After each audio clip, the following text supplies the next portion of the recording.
It is now 5 o'clock and we'll call the meeting to order. At this time, can we all stand for the pledge of allegiance?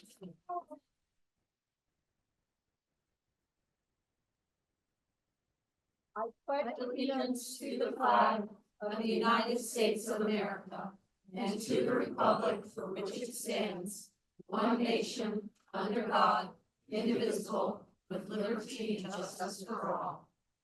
Thank you.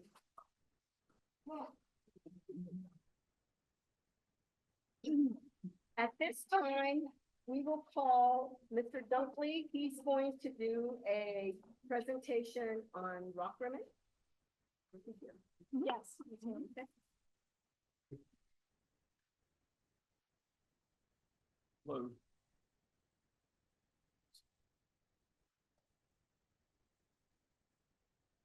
So I'm here basically representing facilities and the issues that we've had at Rock Rimming. So, Is it not working?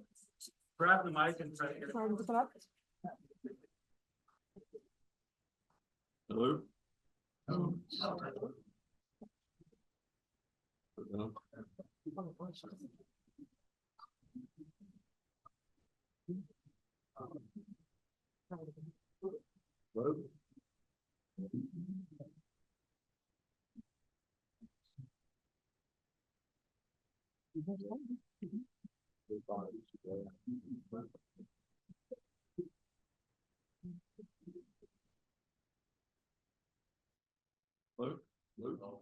We're gonna have to put it closer. You might have to take it out.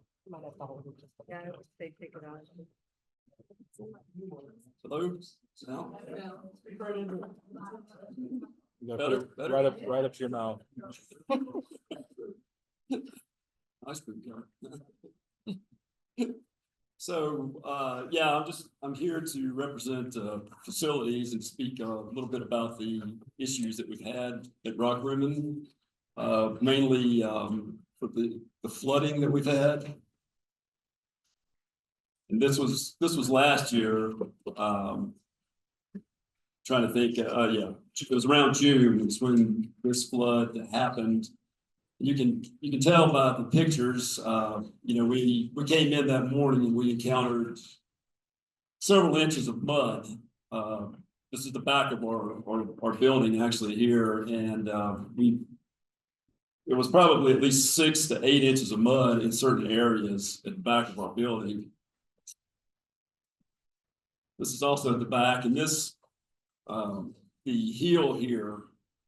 Right here is where most of the water came, most of the mud either came over the retaining wall or under the retaining wall, which is not much of a retaining wall to begin with. The retaining wall, in my opinion, should be quite a bit higher than that to keep out the mud from overflowing and water from overflowing into the parking lot.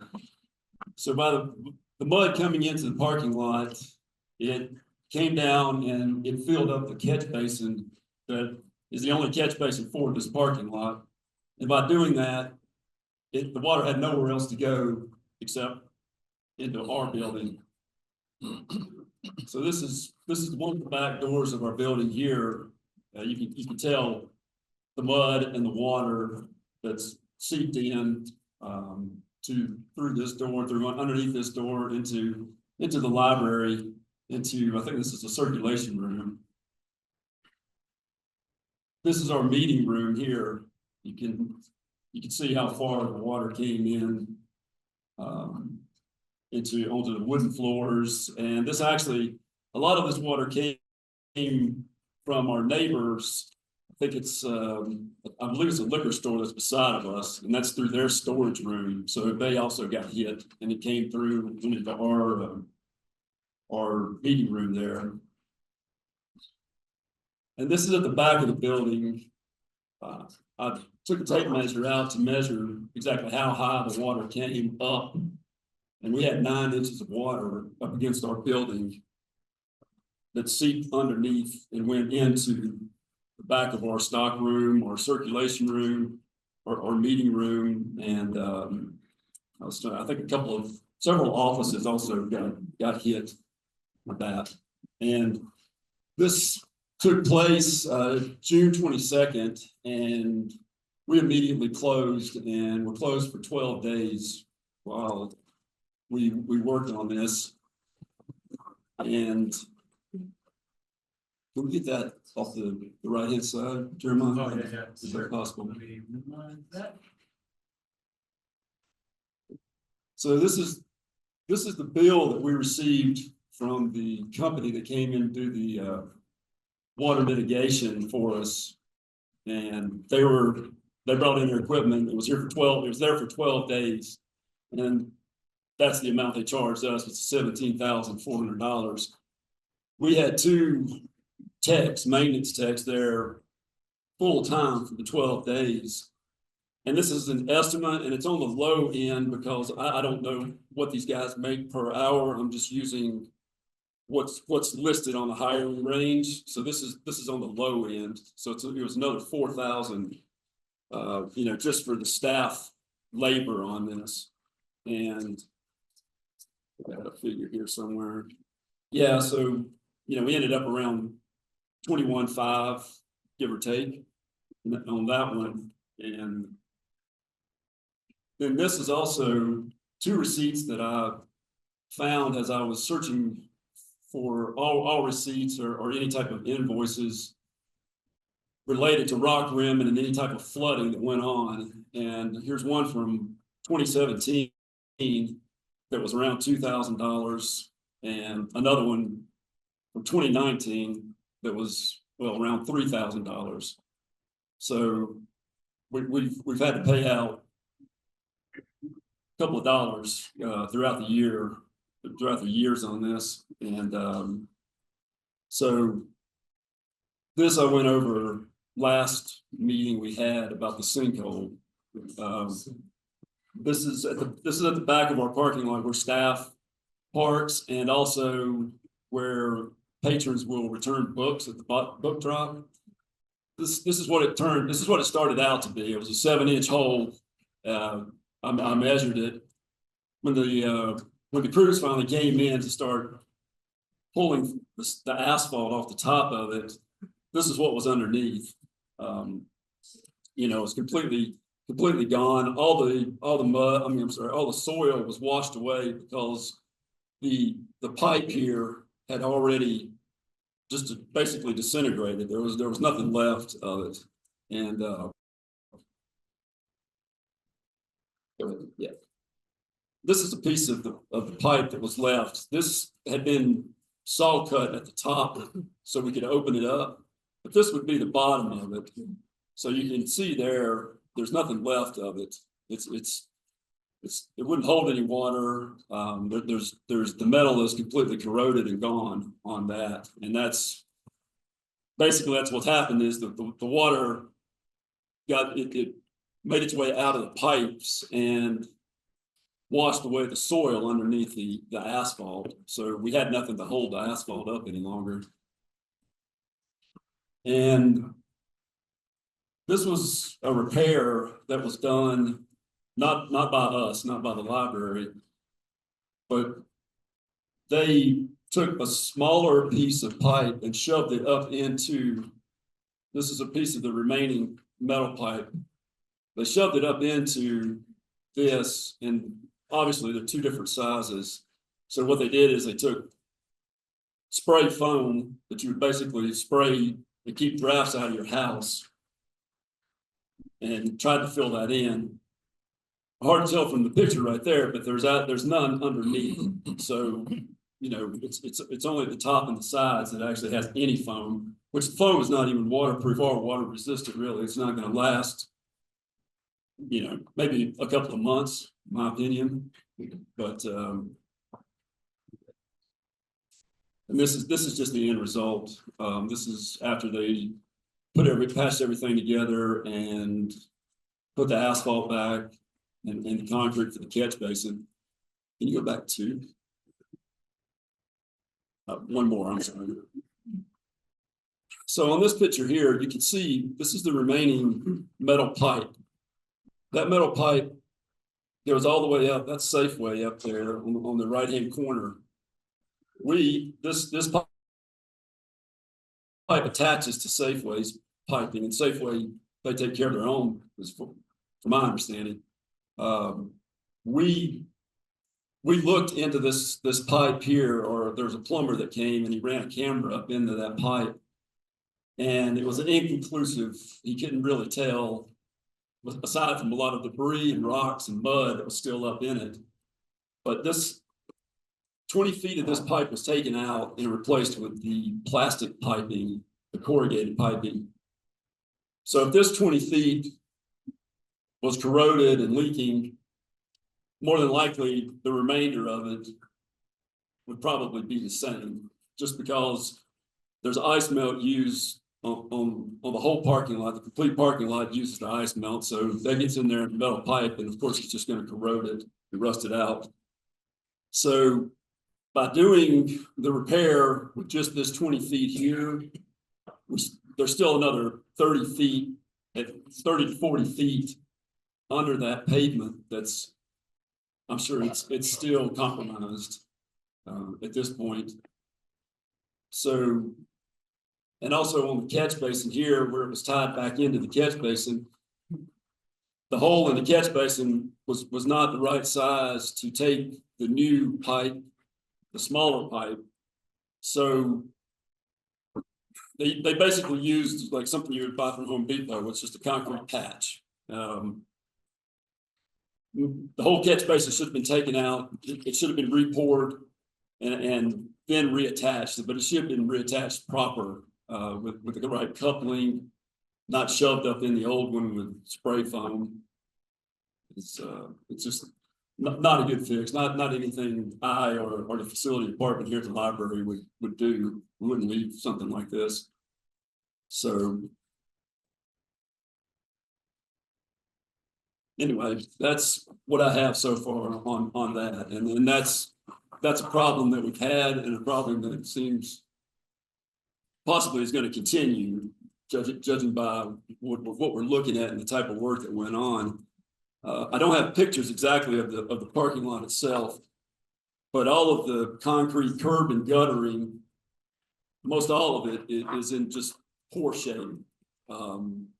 There's not proper drainage that's going on because of that. The water's not able to flow the way it should. The asphalt is cracked, has fairly large cracks in a lot of places. It really needs to be milled, and it needs to be asphalt needs to be reapplied to it. So, questions on anything? Board, does anyone on the board have any questions or concerns you'd like to answer? Thank you for the presentation. You said there was a plumbing company that came out to investigate and do the work of this? No, there was a plumbing company that ran a camera up in it. The people that actually did the work was a concrete company. So they actually replaced the pipe. They did the plumbing work. The plumber didn't actually do any of the work. He just ran a camera up. That's all they were there for. And the integrity of the rest of that pipe is, are we assuming it's a similar condition? Yeah, I would, because it was inconclusive because there was so much mud and dirt up in it that you really could not see the bottom. Can you go back to the one of the pipe, Jeremiah, possibly? I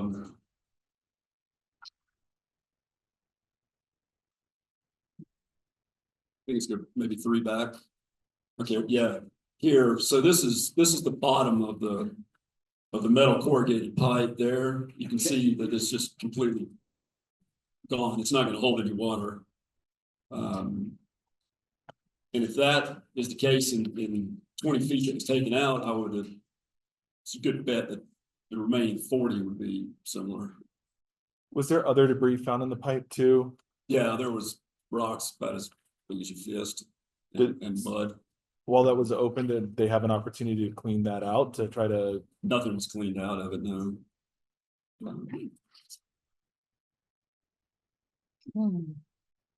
Yes. I'm sorry. Did you have any communication with the owner of the building during all of this to express anything that you had concerns about? I did not speak to the owner, Why not? Tayona and Randy, I believe they were But there. this- PPLD did. Yes, I'm sorry, yes. Yeah, okay, yeah, I'm sorry, I didn't mean you. Gavin, we did speak about the lease. We did not have all that information by the time we had that, a meeting with the owner and the property manager. Okay, That was the discussion. That lease that you saw in the packet, that was sent to us afterwards. okay, so there has been Why isn't this an insurance issue? no discussion specifically about whether the repairs were proper in their view or any of that, because we haven't met with them since. When we were at the meeting, and I believe Dora, you were as well, Scott did suggested to have an engineer to look at that Yes, at the time. yeah, because reducing the size of the pipe, I have no idea how that's gonna affect the water volume that it can pull out of there. And what was the response to your suggestion? Please use the microphone. I'm sorry, Debbie asked what was their response to Scott's suggestion.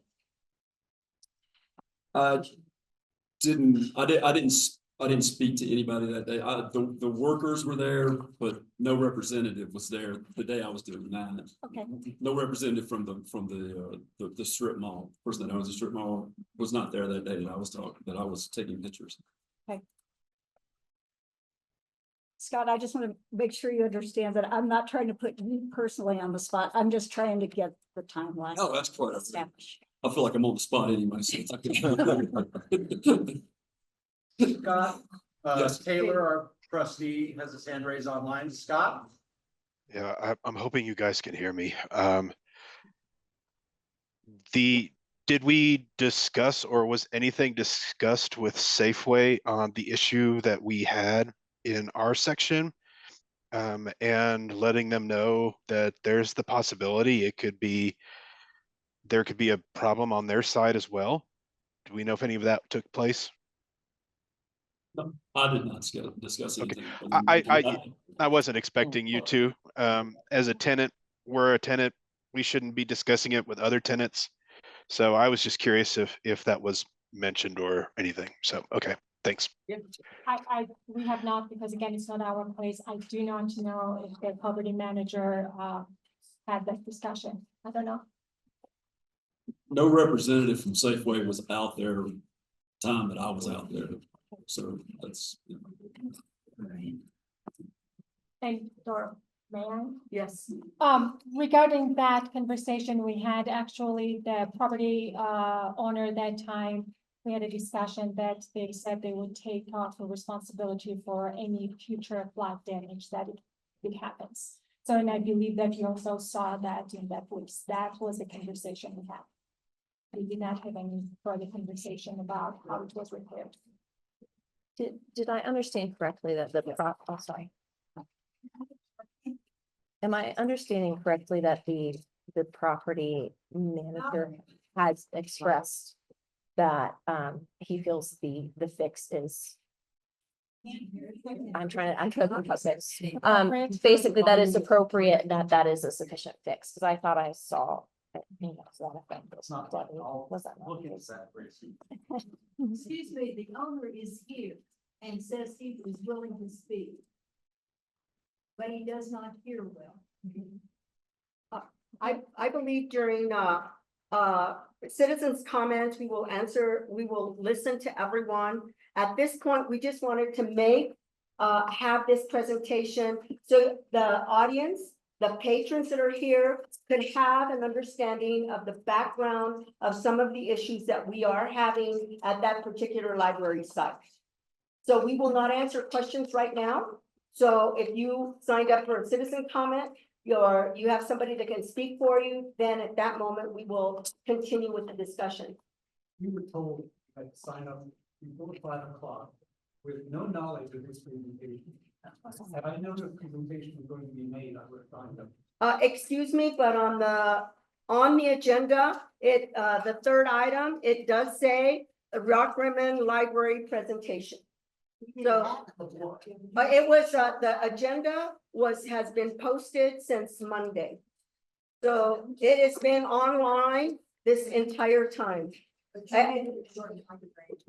So this is the way our agendas are always posted, so we follow the law the way they ask us to.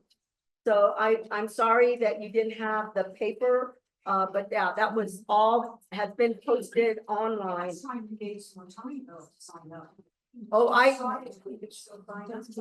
I believe that at this point, we'll continue with the meeting and hopefully we can get through all public comments. Like I said, we're trying to manage everything today. So we will take those comments as we speak. But this presentation, as I said, again, is to give us all background of some of the issues that we've been facing with this particular library. Thank you. Scott, did you have any other questions or comments? Is Scott there? Scott Taylor, did you have? I'm sorry, Scott's there too, and so I thought you were referring to Scott. So no, I don't have anything else. Taylor, I apologize. I don't have any other comments. Thanks. Okay, at this moment, and I have a teacher voice because I taught school and worked with a bunch of kids that were sometimes quite rowdy. If you know middle school children, you can do anything. Anyway, my voice, I hope carries. If it doesn't, raise your hand and I'll speak louder. We will now begin. Madam President, Yes. I would like to make a motion, in deference to all the individuals that we have here.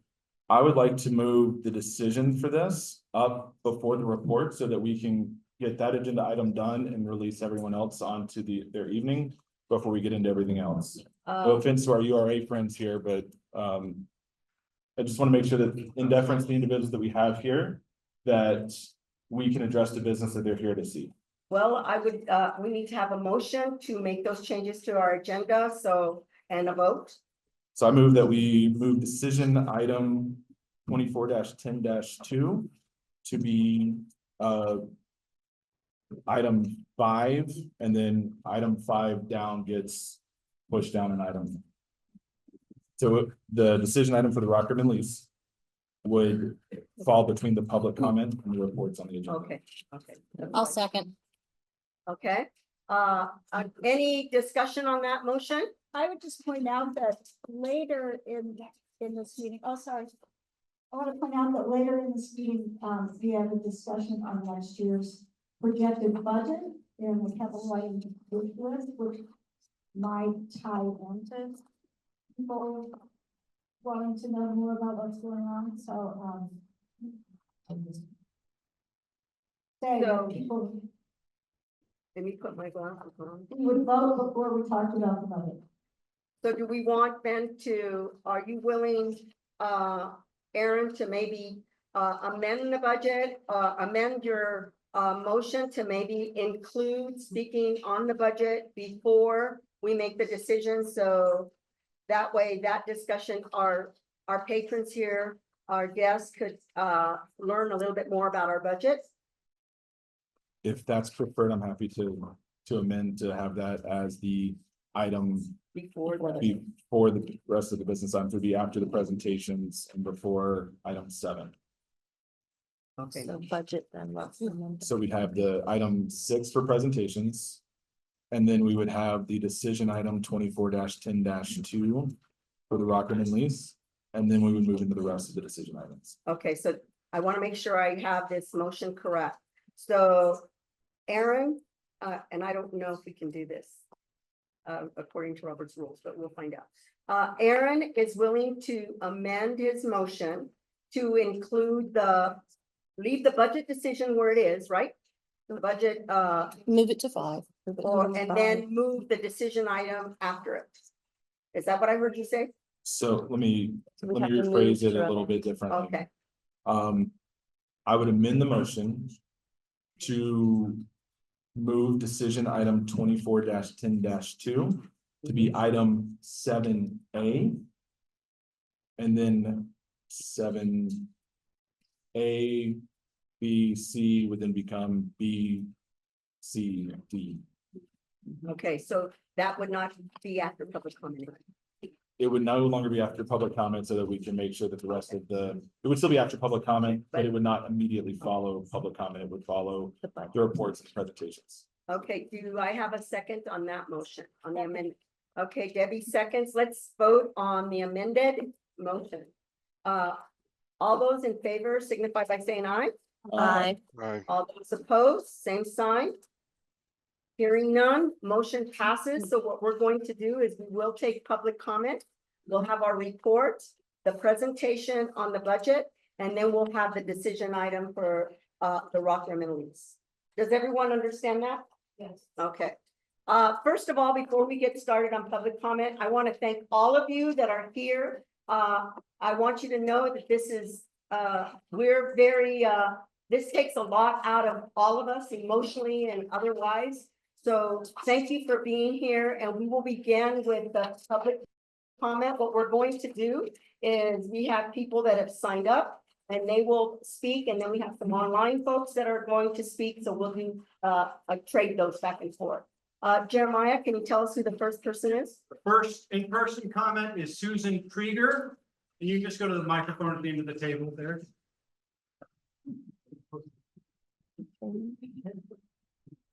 Thank you so much for letting me speak and listening to my comments and considering them.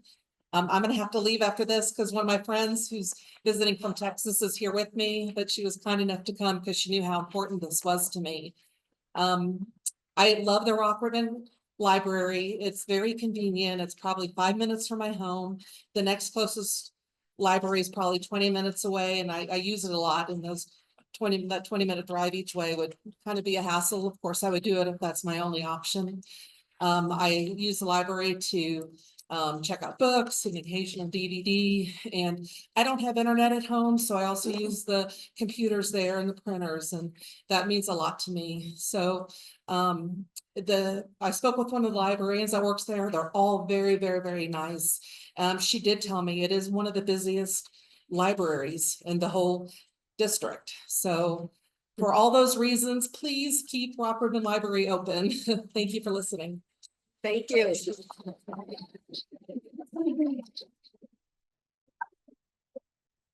Next up in person, Audra Talamentes. And I apologize in advance if I mispronounce anybody's name. And before Audra, before you speak, we have a 3-minute time limit.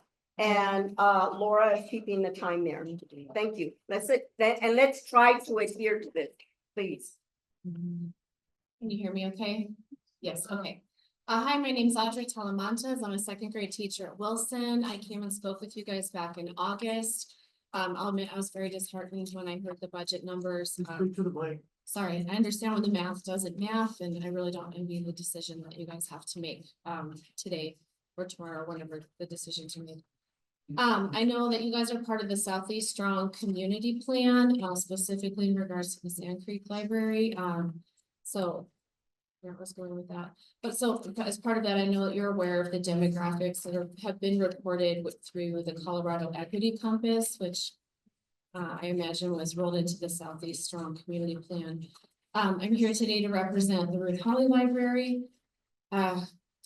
Specifically, and I would strongly discourage you from closing it. It would create a book desert, which I understand could be fixed by a bookmobile.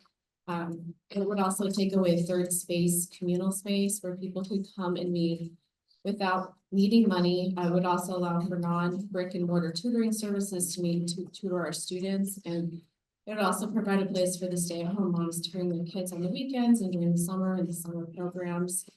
And I think the biggest reason and the one that breaks my heart the most is that it would create a digital divide in that neighborhood. I've been working down there for going on 6 years now, and I can tell you that during the e-learning, we had many students that were unable to complete assignments, and that continues today. I mean, since COVID, you can't do school without using Schoology. So if you're bringing your homework home and the only technology device in your house is your parent's smartphone, you are unable to complete and submit your homework or even study for a test if hard copies aren't made. And you know, part of the appeal of living in this neighborhood is that there's a lot in a very small area in between Airport and Palmer Park and Ruffley Academy and Powers. So it's a great place to walk and people don't necessarily have transportation available to them that would take them to Sand Creek or East Library. So I wanted to propose an alternative to closing the Ruth Holly branch, and that would be if it came down to having to close it, an alternative would be to reinvent it as a joint use library, similar to what you have down in Pueblo with the YMCA, and that you would join the Ruth Holly Library location with one of the local T11 schools within that immediate neighborhood. I did submit the idea to the Southeast Storm Community Plan, as well as Dan Donaldson, and I do have printouts. Oh, I did send it to Tammy Sales also. And I did speak with some places in Michigan and Connecticut that have successfully implemented joint use libraries between the public school system and the library system. So I'll just put these here. My students, yes, and then student. Speaking. The ones with names are parents. Thank you. We'll do one more person before we switch to virtual. Next up, Angela Puente, I believe. I didn't see it. Is that it?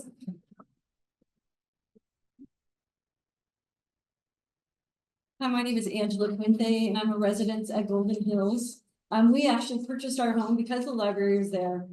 We can ride our bike, check out a book, go to Safeway, get a book after. You can go to Wyatt's and have a drink after we go to pick up a book and grow our brains.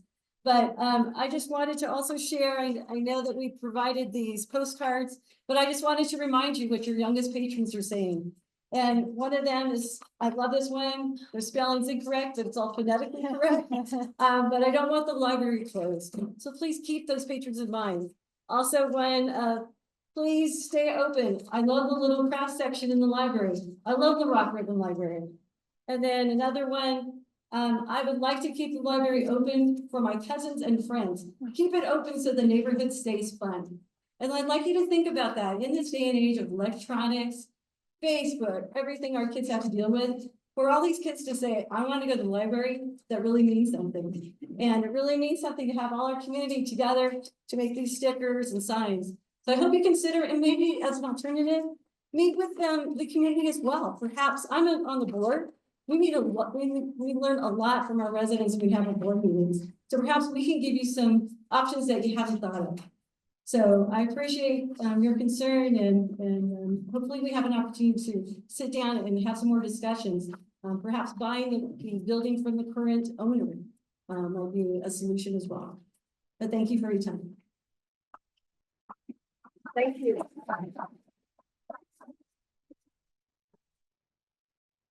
We're going to do our first online comment, but just as a heads up to help expedite things per Aaron's request, which is a good suggestion. I'm going to announce a few in a row so y'all can be kind of ready and on deck. So Hannah Sutton will be speaking online, but after that, Mary Taylor and Emily Cohen, you will follow Hannah after she speaks via Zoom. So Hannah, you're up. Yeah. Okay, I hope you can hear me. I am a resident. I live off of Rock Rimmon, and I just wanted to speak in my support of maintaining a Rock Rimmon branch. I understand that there are some financial difficulties and some hurdles that we're going to have to jump over, but speaking personally as a mom of 2 young kids, we go to the library at least twice a week.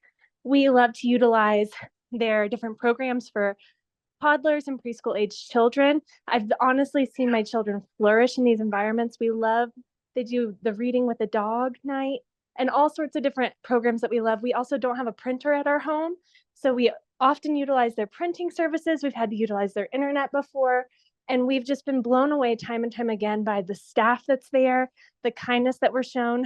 We've been to other PPLD locations, but Rock Rimmon Library honestly just feels like a family. There's something different about it. And we're so thankful to have that resource here, and we don't want to see it go away anytime soon. Thank you so much for your consideration. You, Hannah.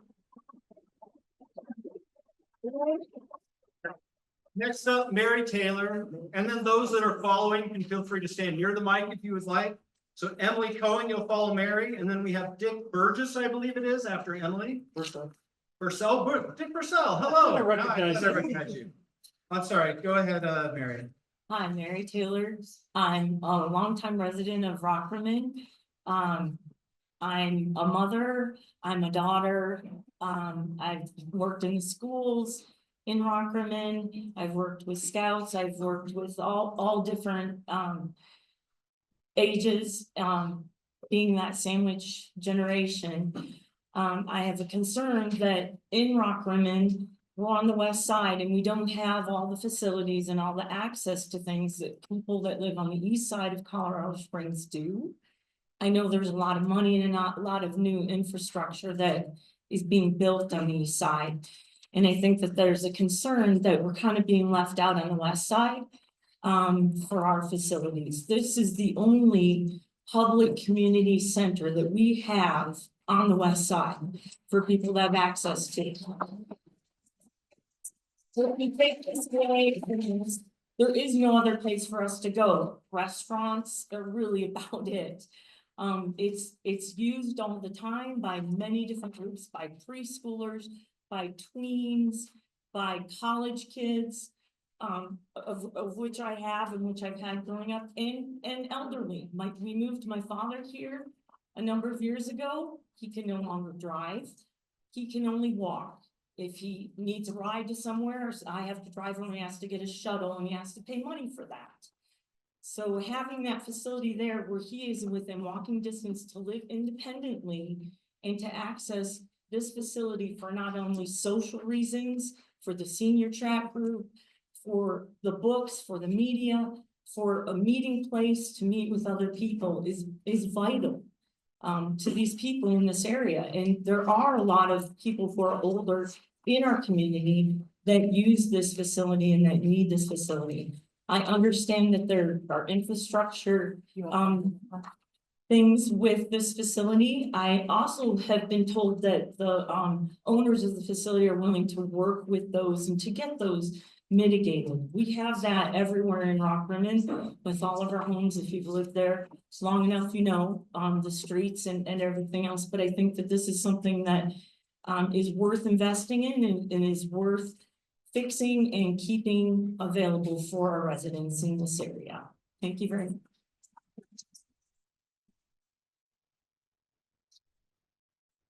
Hi, I'm Emily Cohen. I'm a Northwest Side resident. I'm also the PTO president at Eagleview Middle School, which is the middle school that's just right by the library there. I prepared a few remarks just so I don't forget anything. My children are in the 6th and 9th grade, and when we moved to the Northwest Side, part of our consideration was the library, and the Rockrimmon Library was a place where my children went to toddler time, spent time with their friends, checked out books. It's just really a comforting place for them. It's a heart of the community. My big concern is that, as Mary said, there is no YMCA, there is no community center. The Rockrimmon Library is it for the Northwest Side. That is all we have, and that is the safe place for our teenagers. That is a safe place for our stay-at-home parents. And I really want you to consider that it's not a line item for a budget to be cut. It is the heart of the Northwest Side. Thank you.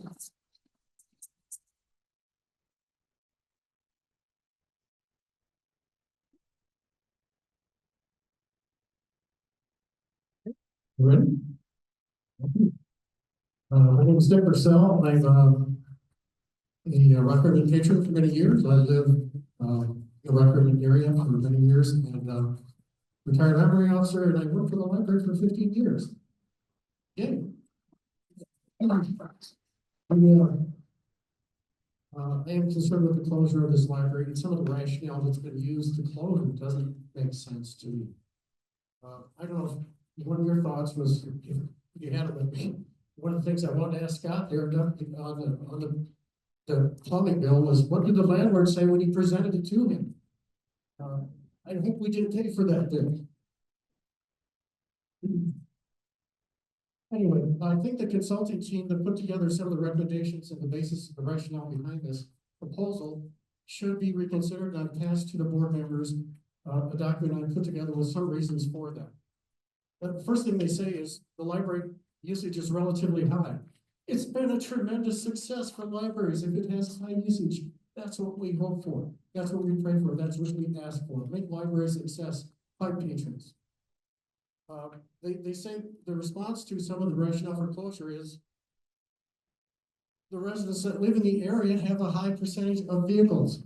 So what are we gonna do? We're gonna put them on the road. That's what Colorado Springs needs, more traffic. Let's put them on Academy, let's put them on Briargate, let's put them. It just doesn't make sense. Put our patrons on the road. Why not consider, if it's that bad, like we did years ago, a possible location on Centennial? There's a lot of empty buildings around there. A possible location on Garden of the Gods. There's empty buildings around there too. Also, as far as putting people on the road, you know, how many vehicles are they talking about? They said that there's, our patrons have vehicles. How many? 100, 200, 500, 1,000? 1 minute left. Okay, gotta make this quick. I want the library to conduct a survey of patrons, and we can do that for the low cost of nothing. It's that same email you get when you have something overdue. It's email, costs nothing. How would it impact you? How would it impact your family? Get patron input. There are 11,559 households in the 80919 area. They should be considered. Especially Eagle View. I was there again today, right at 4 o'clock. Kids are pouring in. Should they be considered as part of this closure? Let's not close successful libraries. If we need to move them, try to bargain with the landlord. If not, look at Centennial, look at Garden of Gods, look at somewhere in the area. That's it. Thank you.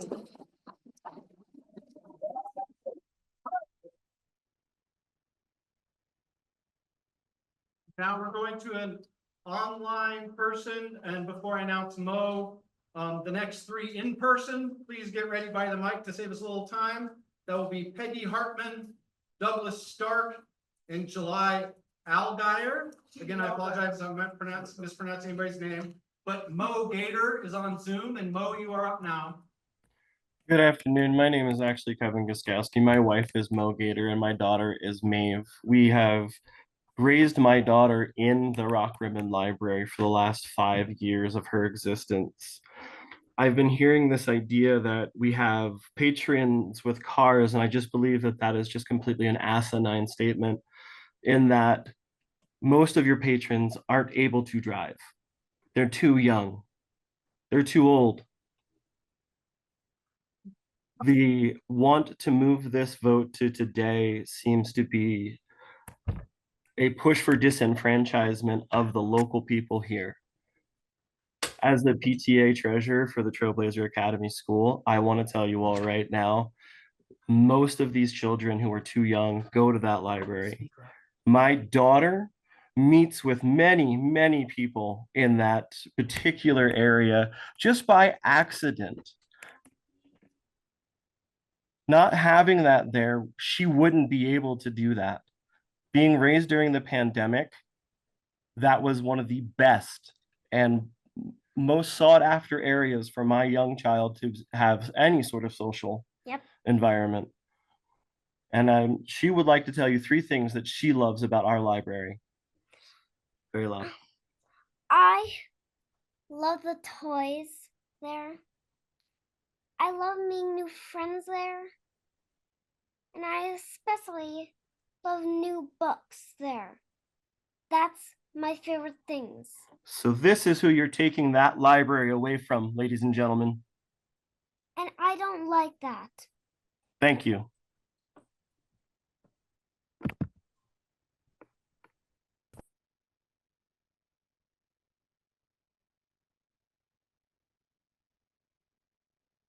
Thank you, Mo. Hi, I'm Peggy Hartman, and I didn't grow up here. I moved here in 2005, the end of the year, but I will tell you that I love this library. And I think I'm not tied to the building per se, but I am tied to this area. So Eagle View is what we call a neighborhood school. Those children come here after school gets out. Now, we have multi-generations here. When I grew up, I had 2 parents and I had a grandma's house I could bike to. I always had support. Now, I sub and I teach. And I know that there are a lot of students that don't have any parents at home. And when school gets out, those kids come over here. They add to their business, they add to Safeway's business with snacks. I'm just saying, I don't care about the numbers. We can make the money. We're paying for a lot in taxes, regulatory fees, other things that don't mean anything to me. These kids have gone through COVID. They have a hole in their learning. They don't think like we think. And to take this school and not have something close is only going to add to that. And I just want to say that it's a safe place. I go in there, I've used them, I've learned how to use the computer better. I see old people doing their financials on dots and graph paper. I see people reading books that they talked about on TV where she would have had to pay for $4,000 for the amount of books she used and read for the year. To me, you can't replace this area. And I don't care if we have to buy land. I just think it needs to be here. I agree with everybody else about the Northwest on it.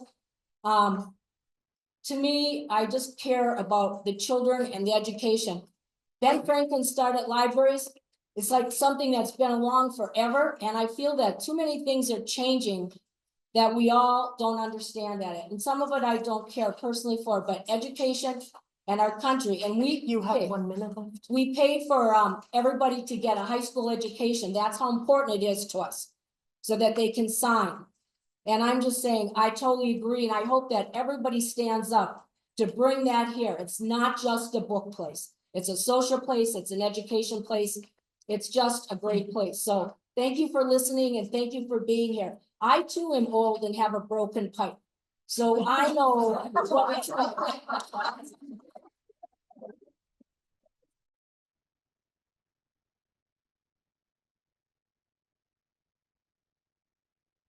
My name is Judy, and I have been going to the Rock Rimmon Library for over 21 years. And I just want to say something about the presentation for the LEAP. Somebody already said it, but they said it doesn't make sense. I'm on a board. He said it won't last. The fix that they did, he said it won't last. Well, why did they do it? And who approved it? That's what we need to know. Why didn't they talk to Safeway and find out from Safeway? He also said Safeway takes care of their own. And so if Safeway's taking care of their part, why don't they get together? It just doesn't make sense, that whole league thing, and to put it in the beginning, it looks really bad. I'd also like to say, with everyone else who's already said it, I'm over there at 3 or 3:30, and the students need that place. It is a safe place for students. And I'm telling you, they're going to be roaming the neighborhood because they go there and they stay there, and the librarians take care of them and they make sure they behave. Their parents are not home. And if you take that away, they have nowhere to go.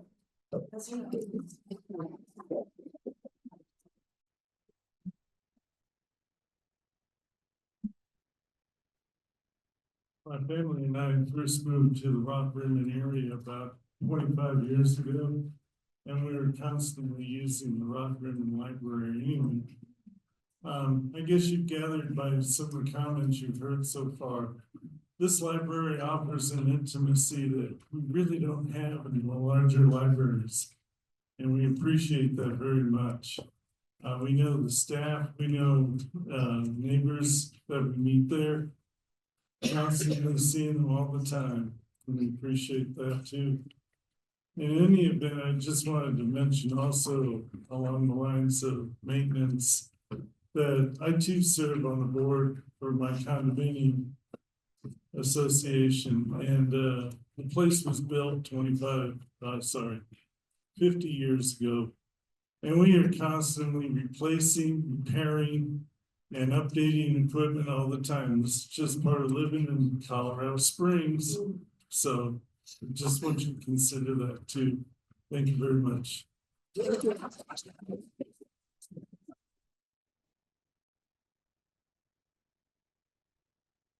We're going to do two public online comments because they're both going to be using the same feed. But before Circa and MJ join us virtually, In person, the next three, please approach the mic so we can keep it moving. Maureen Bridges, Pat Webb, and Rhonda Frederick, you will follow our next two public online commenters. Circa Sabo, you are up now.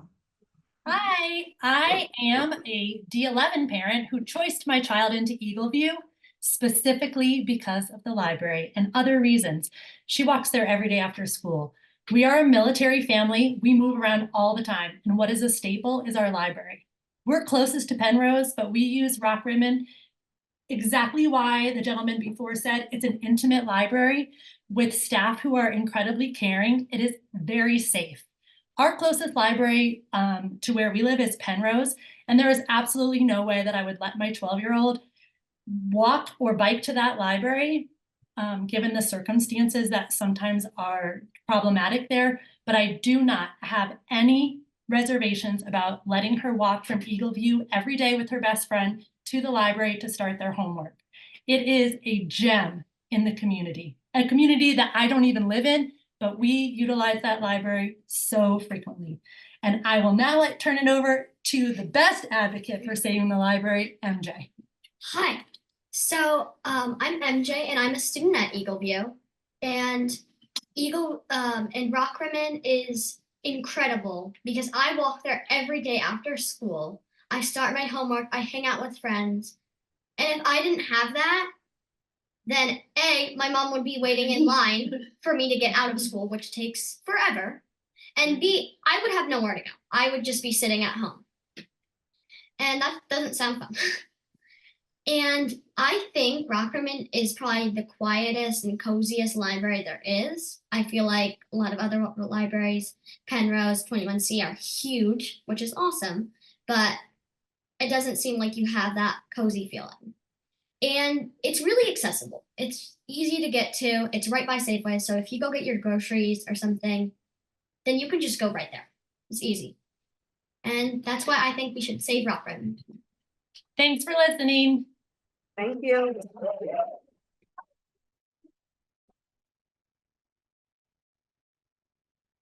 Maureen, you're next. You want me to adjust the mic? No, I'm good. Yeah. My name is Maureen and I've been here a few times, so I appreciate all you. We love our library, and we as a community in 80919 have come together and really rallied because you mean so much to us, and we are very grateful to your staff and your pay and all that you provide us. So we thank you.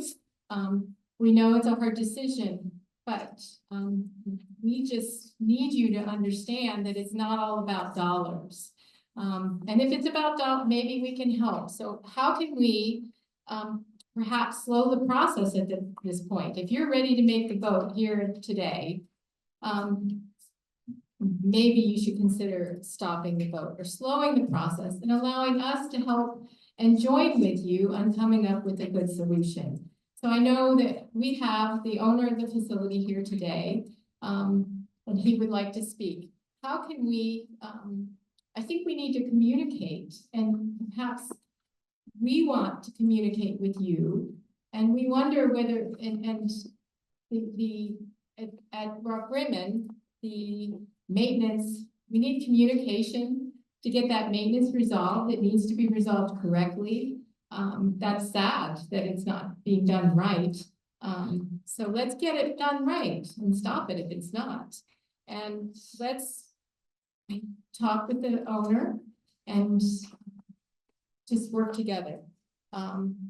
Communicate. We are here, just so many people here today, and so many who couldn't come. I stand for a lot of District 20 people who could not be here. They had student conferences, so the teachers and all students are at conferences today, so they would be speaking here today. They like the library. Please consider slowing the process, working together with us as a community.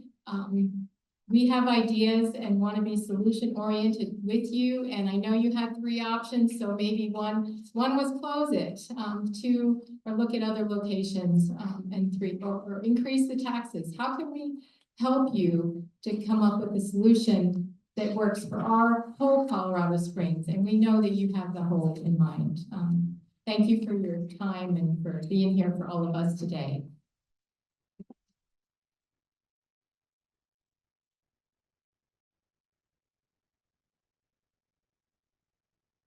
About everything that's been said. I'm Pat Webb. 35 years ago, this Veterans Day, the ribbon was cut on the Rock Rimmon Branch Library, which my HOA actually worked very hard with the administration of PPLD to get that library there. We gave them a gift. It was a dictionary holder, big dictionary, which, you know, nobody knows about today. I don't know where it went. Anyways, I'll go back to my beginning. I am Pat Webb. I was at that ribbon cutting 35 years ago. I was a charter member of the Friends of the Rock Rimmon Library. I still am. I am the treasurer. I've been treasurer for years. The Friends of the Rock Rimmon Library have donated more than you can imagine to keep that library going. If this is being closed because of some mud and a bill, why weren't we asked for money? We have over $12,000, which we've recently been told we're not really allowed to spend unless it's on the staff. Well, I imagine we could have spent it on some mud. And is it mud that's closing this library? That's ridiculous. Where's the owner? Where's the really dealing with him and getting this price done? He's going to be sorry when this library closes.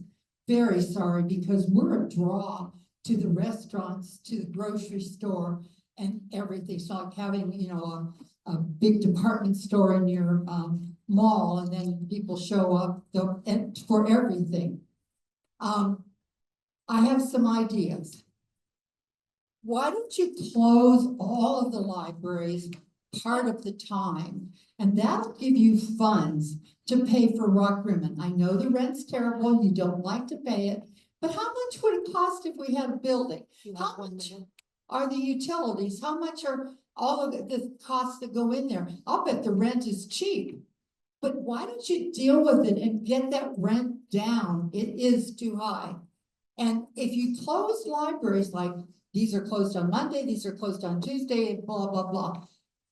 Maybe you would find the money to do it. If it is a monetary issue, which was not presented in the first thing, that we always talked about was mud.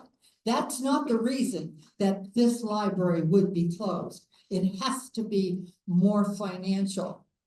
At a minimum, if you do close it, please find a way to let us pick up holds in the area, like in a store, or when we put the radio things in all the books, the stickers, we had shelves that were by the front door, and like from, I don't know, 4 o'clock to 6 o'clock, you could pick up holds.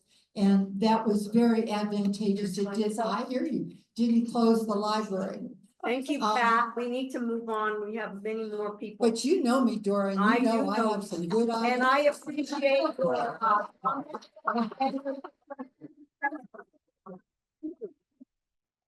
my final comment is going to be, if it's so financial, then let's start having a big sale.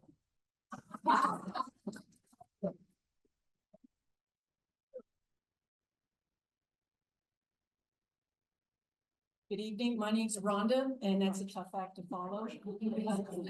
I'm retired military, so my mindset runs around logistics and problem solving. And on the logistical side, I'm kind of curious about the landlord tenant thing. At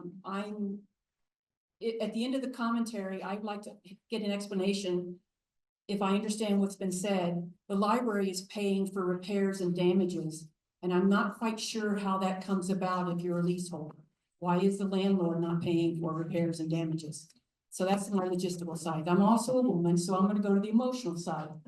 And on the emotional side, what I'll say is that my heart sings every time I go into the library, because it's always crowded, and there's toddlers, there's dogs, there's senior citizens, myself included, and everything in between. It is clearly a valuable community asset.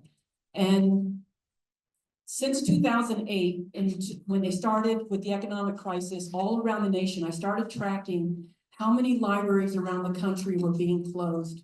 And it was shocking how many communities opted to close their libraries, and a lot of them closed and sold off the assets, never to be replaced. And in Colorado, my heart would just jump at the fact, and I would brag to my friends in other states, that Colorado was a state that took care of its community. While they were closing libraries in towns, we were opening 21C. And I thought that was fantastic. And what I would like to say is that if there's a problem with the facility, fix it. If it's irreparable, relocate within the community, But don't put closure as your only option. Yeah. Thank you.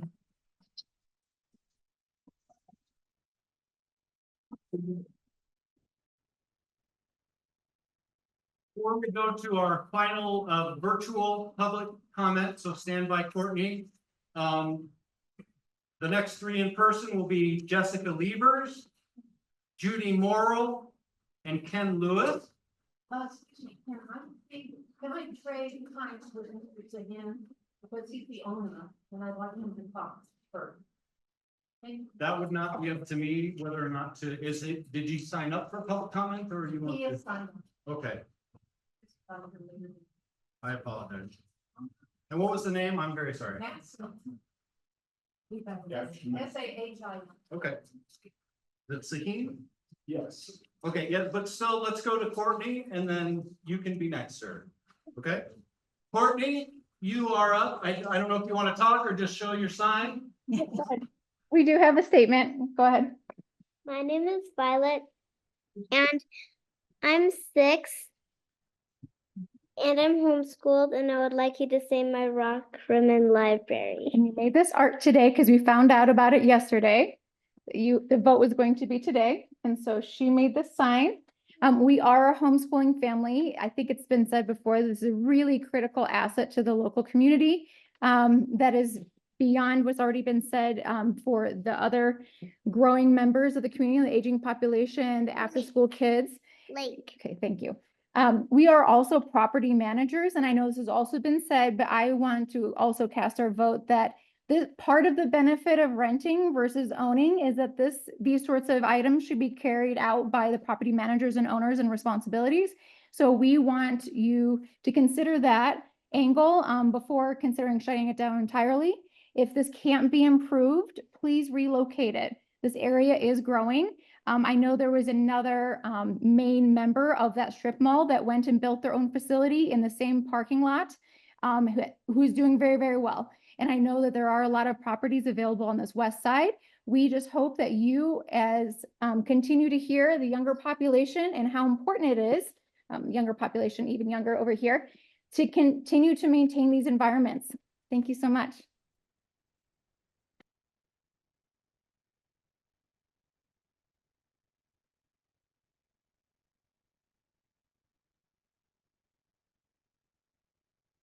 Good afternoon. I am Ismet Matt Sahin, and I am the owner of 2 libraries in Rock Rimmon and Cheyenne Plaza. Rock Rimmon has been with me last 20 years. Rock Rimmon was built in 40 years ago. I've been involved near the last 20 years. I was prepared to address what is in the master report, but listening everyone, I want to add a few more words. And that is why library is important to me. Growing up in a third world country, I had no hope to graduate from high school because their system was, for those who can understand, like French system, you had to give examination for a whole month. So library enabled me to educate myself.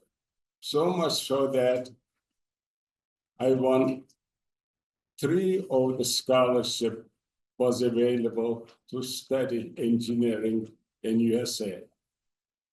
And that included Yale.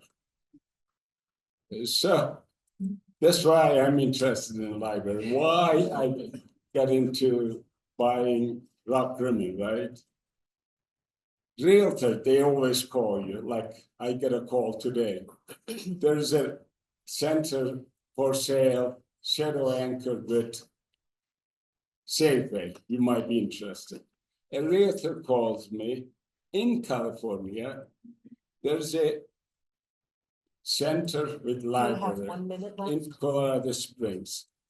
So I flew out here and checked the place out, spent 2 weeks checking the city. I could afford it because it had assumable, very bad mortgage. That didn't scare me. I could get in it. I bought it. So I've been with you for 20 years, right?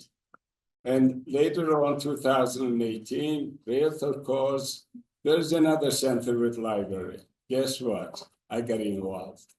So let's get to what I was going to share with you, okay? Presentation by Scott. I changed it a little bit. It was a great presentation. I'm not prepared with the slide rules and slides and all that. I should have brought my slide rule, engineering slide rule. Your time is up. My time is up? 3 minutes is up. Okay, quickly. That's up to the board president. May I take a few more minutes? Okay. I agree everything with Scott's presentation. And Tiana and Randy were involved with the drainage pipe. We all came in. When I arrived, our contractor was digging and it was to repair 4 feet. We all decided to dig it out over 25 feet. It's completely repaired. In last year, after that flooding, we spent over $40,000 to build new drainage system every back door of the library. I hope that we won't have any more problem, but I corresponded with you folks, and if anything should happen in the future, I will bear responsibility. All right. For the.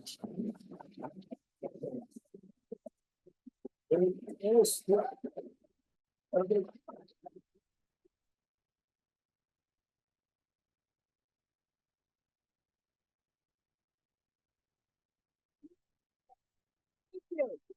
Two other issues.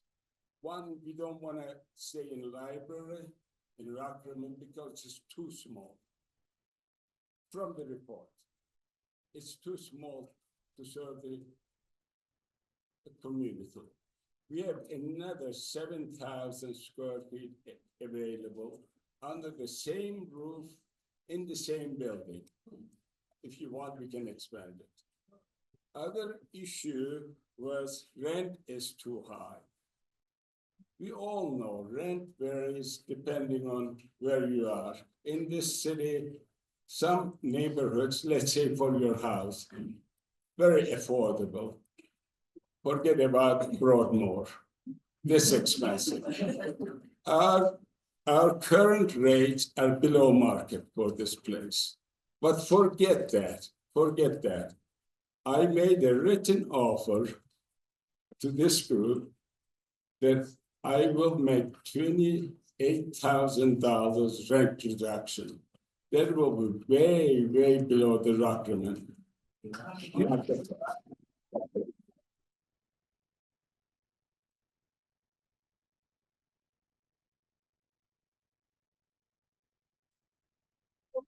It up. Yeah, one quick thing, if library is interested owning their own building, I have 5 buildings in here, Rock Rimmon. I will be glad to discuss selling the building you are in to you. So I hope You'll stay with us.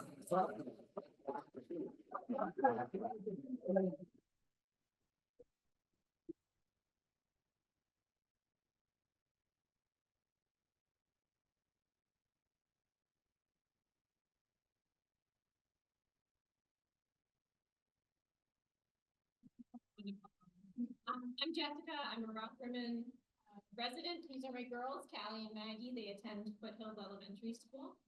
For those of you who are not familiar, if you don't live in the Rock Rimmon area, I just wanted to give a little bit of clarity to how many schools this will impact. So Foothills Elementary is 1.2 miles away from our Rock Rimmon Library. Trailblazer is 1.9 miles away. Woodman Roberts is 4 miles away. Rock Rimmon Elementary is 1.8 miles away. Jackson Elementary is 3.5 miles away. Chiquita Elementary is 3.2 miles away, and Eagle View, of course, is a half a mile away. So please tell me how many children this will impact.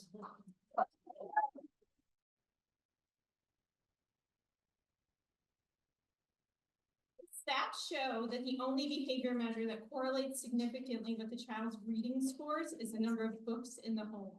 So not only would Rock Rimmon be losing a community safe space that we know and love, but losing critical access to books in the home and doing a terrible disservice to the children of our community.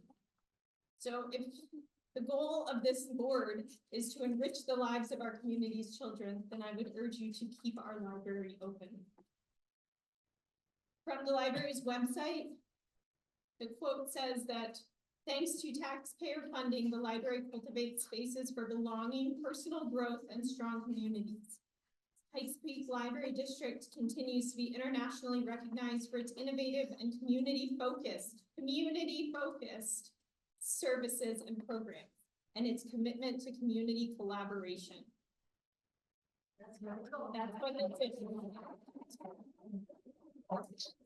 The idea of our community losing this space is infuriating.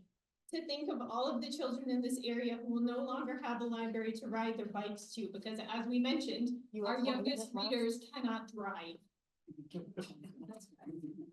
I frequent this facility weekly, and I've never seen the meeting rooms go unused, whether it's for Girl Scout meetings, yoga classes. I've even seen birthday parties happening there. That's a loss to our community. And for those who don't live in Rock Rimmon, this is the only space, as has been said, that we have to gather, that we have for community meetings, that we can do our tutoring for kids, where we can have that sense of community. So this would be devastating. And if your mission is to be community focused and to collaborate with the community, then please do it. Thank you.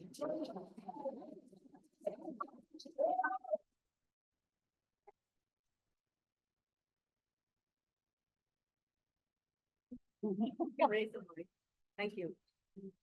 Hello, my name is Ken Lewis, and I'm a retired military bomb disposal technician. So I have a knack for diffusing complex challenges, which is what we have here today. Now, I frequently come to here at 21C. I'm not impacted directly the same as our community is with Rock Rimmon, we call it. However, I think about bringing my girls here weekly, 5 and 7. They ask, can we go? But now think, if they ask Dad, can we go? My answer is no. You're putting parents in that same position to tell your children, no, what you grown accustomed to using and having is no longer fair. Now, what I look at here is we don't have a spending problem. We have an income problem.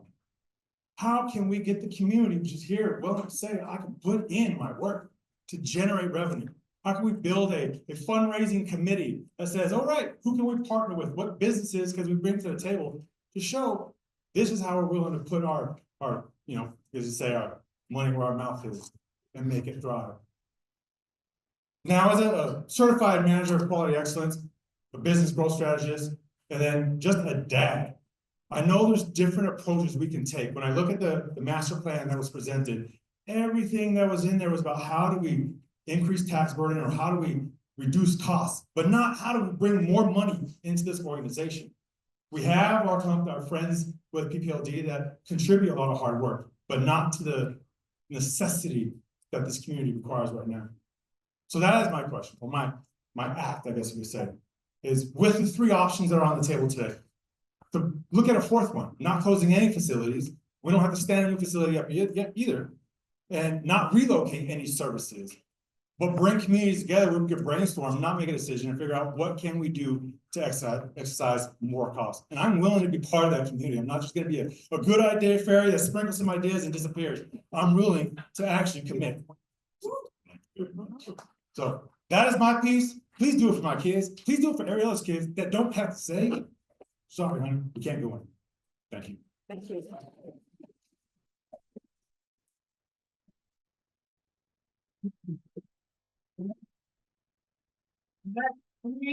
Well, and everybody's in person from here on out. I'll just announce 3 at a time. Next up are Judy Morrill, Justin Morrill, and then what appears to possibly be a joint presentation with Everly and Olivia are both written together on the same line. So I'm an assumption that's one shared comment. But Judy, you're first. Okay.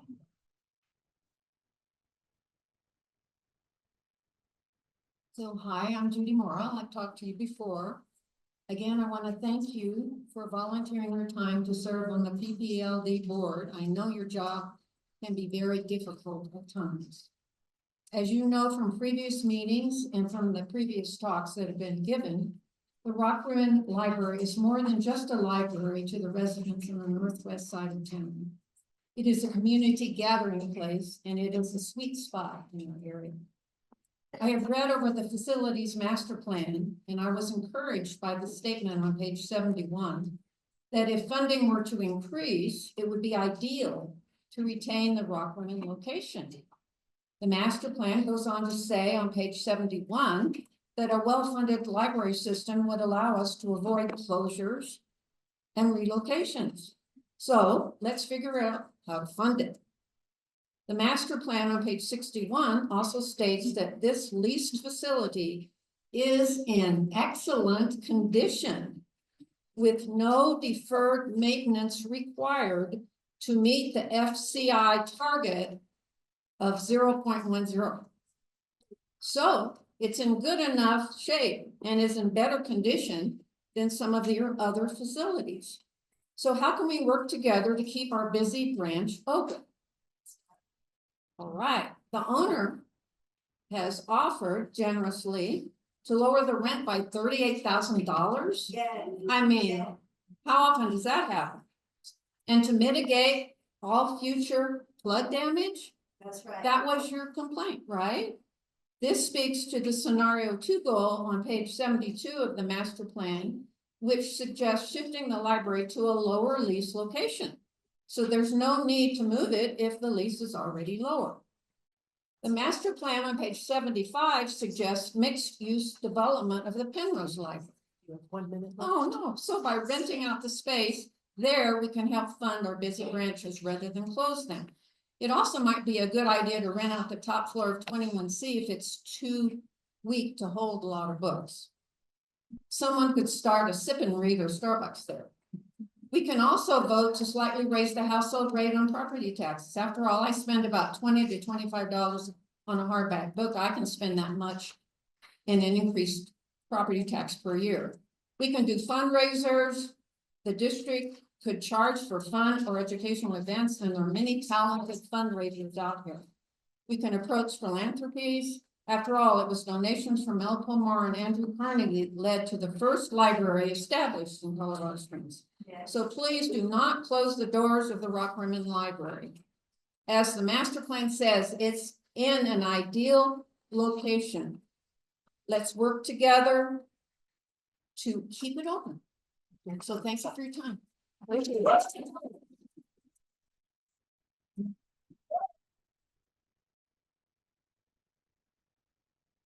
Good evening. My name is Justin Morrill. I'm a 41-year resident in Woodland Valley.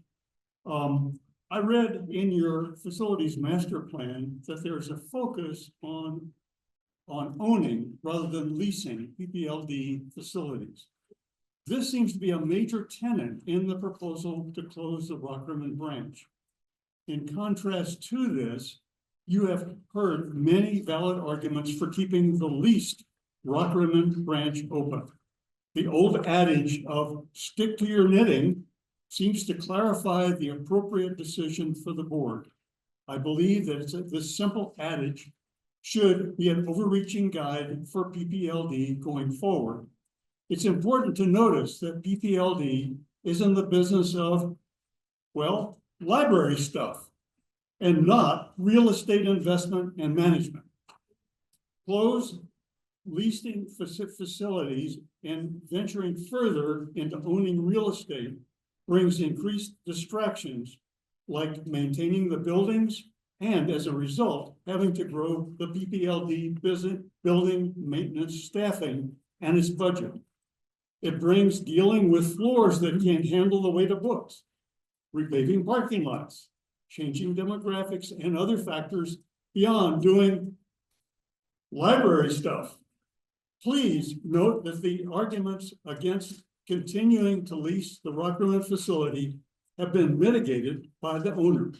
He's offered to significantly discount the lease for the property and even sell it. Further, he has committed to pay for any damages resulting from flooding, and he's planning measures to reduce that risk for the future. I urge the PPLD board to keep Rock Rimmon branch open.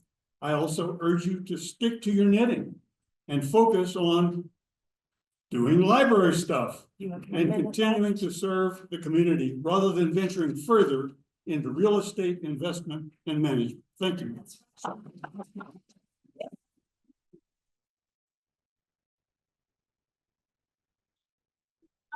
Please hold the applause. I know that it's exciting to hear great comments, but it's slowing us down and we have, I think, another sheet of public comment.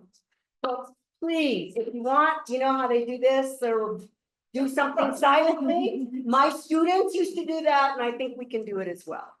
Go ahead, hon. Hi, my name is Olivia and we will be talking about how we want to save Rock Rimmon Library. We should keep our library because kids need books. Like what about all the kids who love to read but can't afford books? The library is free and you can get a lot of books. You can learn, you can imagine, and you can dream. But most importantly, you can read, love, and care.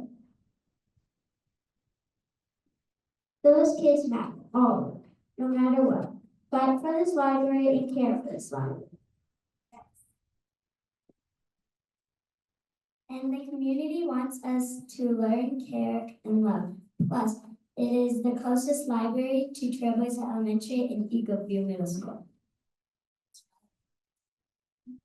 Thank you.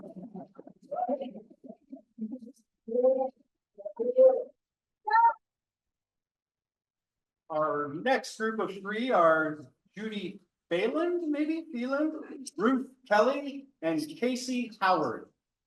Please approach the microphone.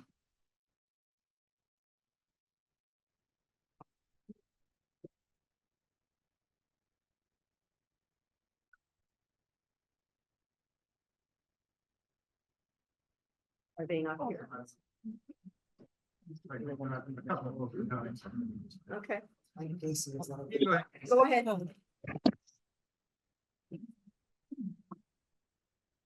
Good evening, I'm Casey Howard, I'm a Rock Rimmon resident. First of all, I want to thank you. None of us would be here if we didn't care about the libraries, if we didn't care about our community, if we didn't care about this resource. And I think everyone knows that we're facing difficult choices and you're doing it on a volunteer basis, so genuinely, thank you for that. The thing I would say is, without repeating any of the points that have been made before, a lot of folks have said a lot of things that are on point, and frankly, I think based on what we've heard tonight and based on some of what's in the facilities master plan, the assumptions in the plan, such as availability of cars, that one of the points is that most folks within the current library district are within a 15-minute drive of other libraries. That's not true. It's not possible to get here in 15 minutes. And I live about as close as you can between the two libraries. It was a 21-minute drive to get here this evening with traffic and stoplights and construction and so on. I think that some of the other things that have come up this evening will just demonstrate that I would submit that we don't have the information that you need to make a decision. I think you have the information you need to keep the library open. I don't think you have what you need now based on what we've heard tonight and some of the other assumptions that I think are challengeable within the facilities master plan to close the library. I would just ask you to at least push pause, take a little bit further objective analysis and make a decision based on all of the information that has been gathered and what we may know now to be true. So thank you again very much for your time and for all of the work that you do. It means a lot. Thank you. I'm sorry. We'll have this one and then we're gonna have to take a little break. Like the third one, are the three here, the other two? I didn't know. Are you Judy or Ruth? Oh, I'm Ruth. Did I jump? Okay, no, it's okay. If you are here, you're up. And then before we take the break, Judy, I think Phelan or Phelan, F-E-L-A-N-D, you will follow Ruth. If you're Thanks, here Judy. still, I think she left. but okay, wrong Judy, No. I'm sorry. Okay, go ahead.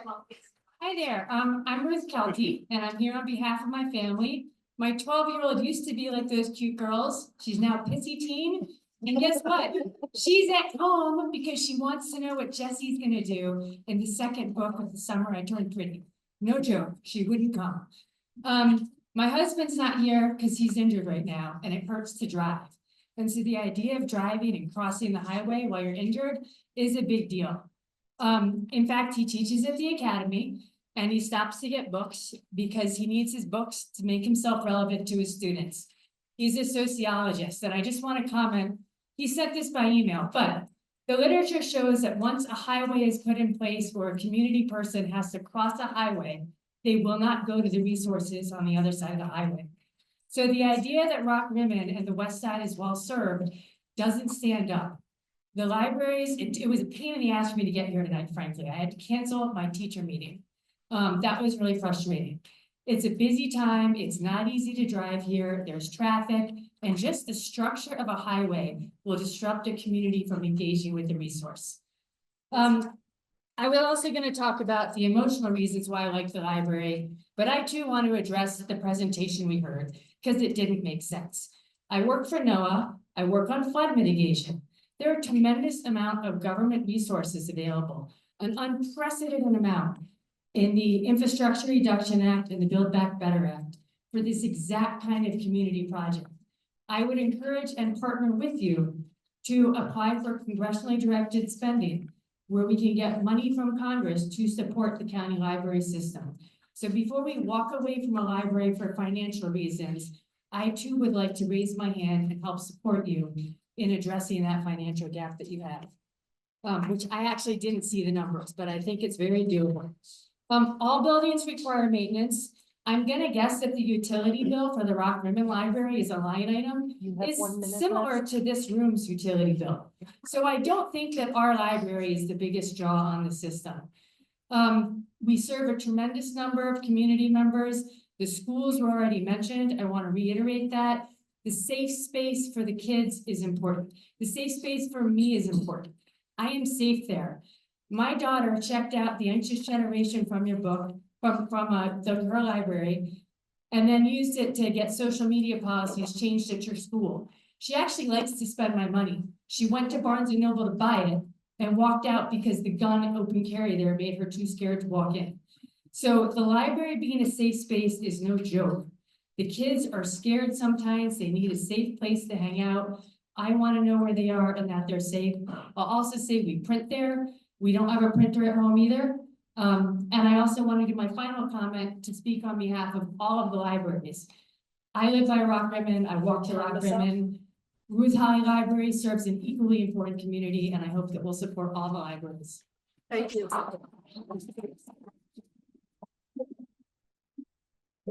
Is Judy here? No.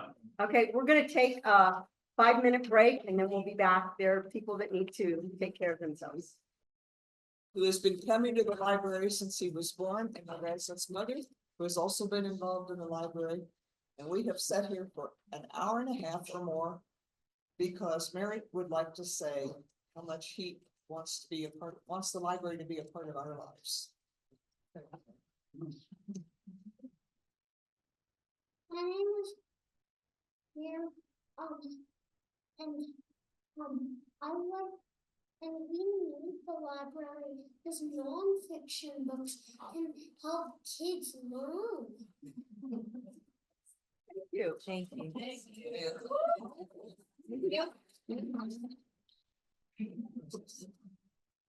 I just want to say how invaluable the community of Rockland has been for American libraries in Colorado Springs and that area since 2005. So many road trips have been, funded by the books on tape we've read, listened to. It was always a place that we could go and get the things that we needed and pay extra. And he's been going to some of the programs since he was an infant. And it's been part of his life. Almost every week we're at the library reading to the dogs or playing with the toys. He's learned to be part of the community by cleaning up his stuff and then he gets a toy. So he is part of that community and it's so special. So please consider another option for not closing down that branch in that community. Thank you. Also, we have a wonderful book club, mostly fiction book club, that has been very important in my life, and we need to continue it. Thank you. Thank you.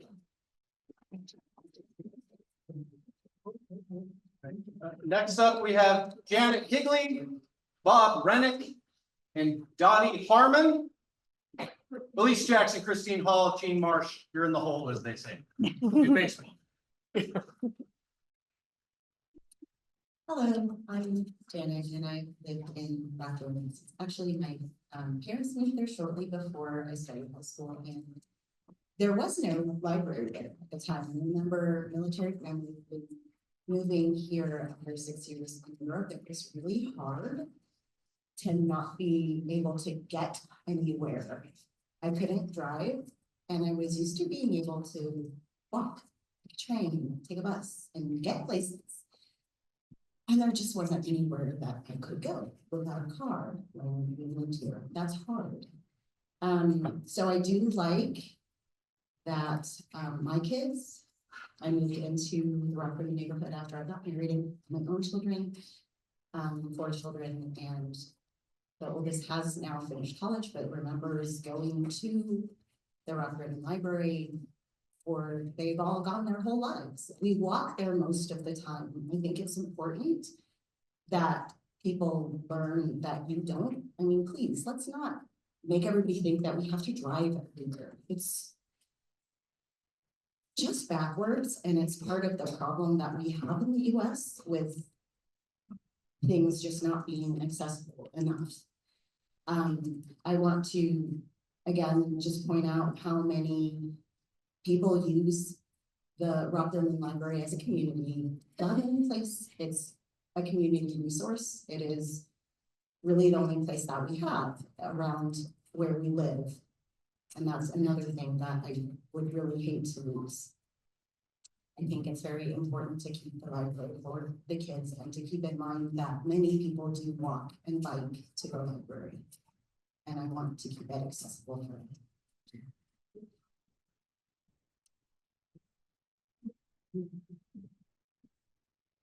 Good evening. It's almost good night. First, let me compliment the board on the work that you do.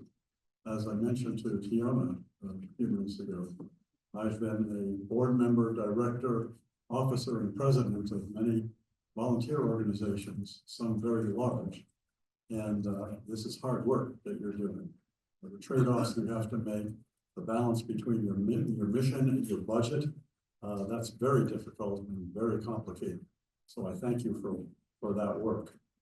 I just wanted to make a couple of quick comments on behalf of 2 of you. First, the me that you're looking at, my wife and I are nonagenarian and octogenarian, and access is extremely important to us. Ease of access, ease of parking, and ease of mobility within the facility. Among other, we order books to be sent to the Rockland branch to pick up there. We return them there. It saves a lot for us and makes it easier for us. We also are members of the branch of the Great Books Foundation that meets at the Rock Rimmon Library. The other one meets at the Penrose Library at night, and we older people meet at the Rock Rimmon Library during the day. And that access and ease is very important. The other me that I'm speaking on behalf of is the 8-year-old me. As a child in the 40s, books were incredibly important to me. And getting to the library was very important. It had to be accessible by foot, or later, when I was a little older, by bike. And if not, then the only recourse was public transportation. Now, fortunately, in those years, I lived in places that had good public transportation. So as an 8-year-old, I took my stack of books on the bus, and they wouldn't do that these days. As far as the importance of it, my special ed teacher sister-in-law invited me to her class years ago. She had people come in and talk about what they did and so forth, their careers. And at the end, a little girl stood up and very importantly said to me, "What is your most valuable possession?" I reached into my pocket and showed her my library card. They talked about that the rest of the semester. Thank you very much. Thank you. Dottie? Dottie Harmon, are you still here? She's right there. Are you Dottie? I'm Dottie. Oh, yeah. You're up, Dottie. That's right. I'm Dottie Harmon. My name is Dottie Harmon. I would like to say to everyone here, thank you for coming tonight. Thank you especially to the board for offering an opportunity for the community to state what's important to them. That is a very, very special. I do not want to repeat what's been said here. You've said it so many times and I'm with you. I have lived in the neighborhood since 1982. I was on the board around the year 2000. So I love the library. What's important to me about what's happening here a little bit is the process. I'm surprised you're voting on it tonight. And I didn't realize that till I heard it as I was driving over here in the car. I would hope that you would postpone this a bit, that you would look at some other options in the interim. I heard the offer of the owner, and I can tell you that over the years, the owners were very competitive about the location.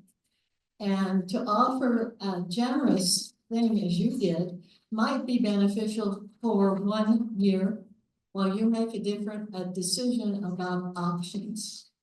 There are options, I think. I've heard lots of things floating around here that suggest that.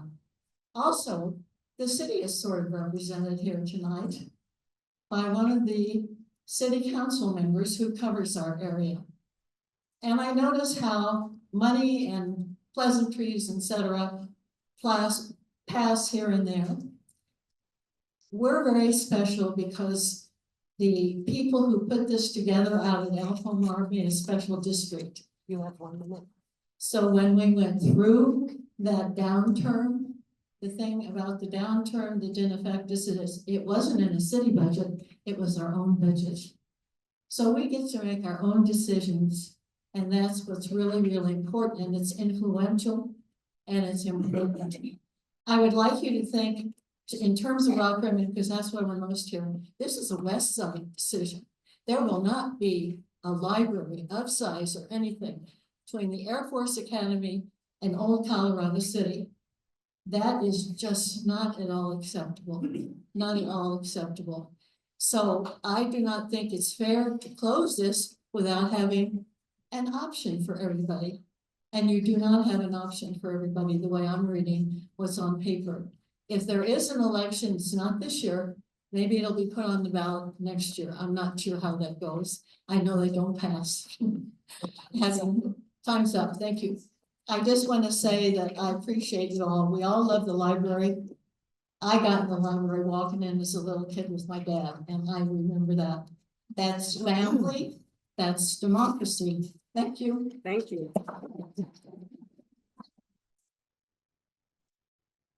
So my name is Megan Jackson. This is my 8th grade daughter Elise. And I'll let her speak first. So yeah, I go to Eagleview, so it's really close to the Rockman Library. I definitely have a lot of friends who go because their parents can't pick them up till like 5 and they don't want to wait in the neighborhood or at the front of the school. Yeah, so I appreciate you guys taking the time to listen to all of these public comments. I know you guys have a tough job. Yeah, not only, I mean, we've been in the neighborhood for almost 10 years, and we've used the library this entire time. We've been a foster family for 10 years, and I've gotten all of our kids library cards over the years. There was a time where we got to we had some kids with a lot of library fines, and I remember a time where we got to wipe all of those for them so that they could continue to use the library. And a note about the Ruth Holly Library, and I don't know if that's being decided tonight. One of our older daughters just has struggled over the years, and she lives by the Ruth Holly Library, and there have been many instances where that is her only way to communicate with me, to ask to get on a computer and send me a message to ask for groceries or to say she's in an unsafe living situation. And there's no other walking distance place for her to do that. And so thanks so much. I also, this feels like a wake-up call, but yeah, we should, as a community, be helping out in keeping these libraries open. So this was super informative for me tonight. I'm going to look into the Friends of the Library group and figure out how we can help out as well. Thanks. Christine Hall or Jane Marsh, are you still here?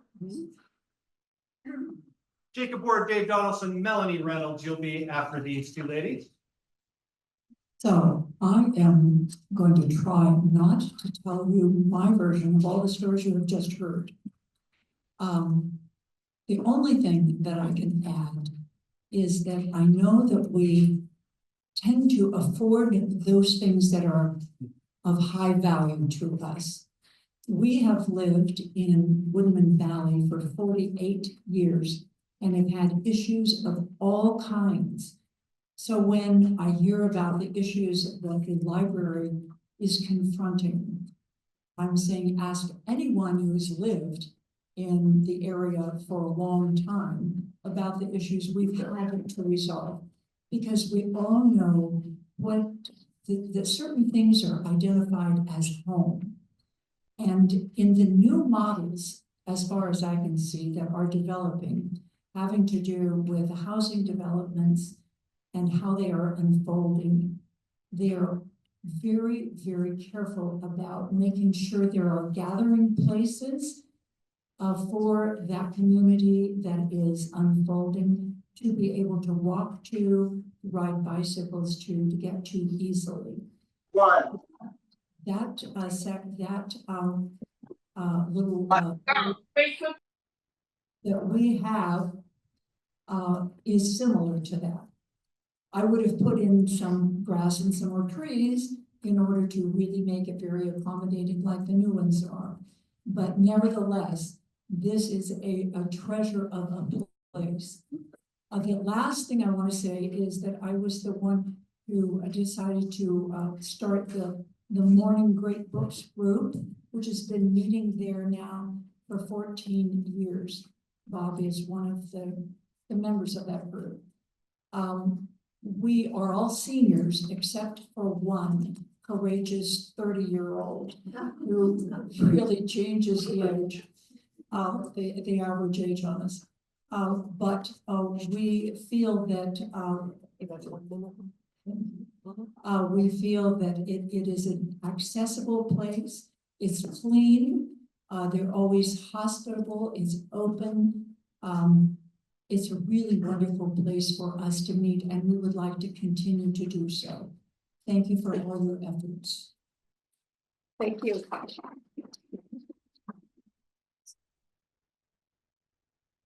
as she said, most of what I wanted to tell you has already been said.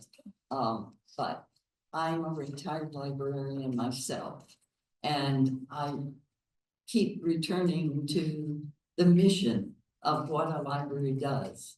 It is for lifelong learning. And the Pikes Peak Public Library is a wonderful system.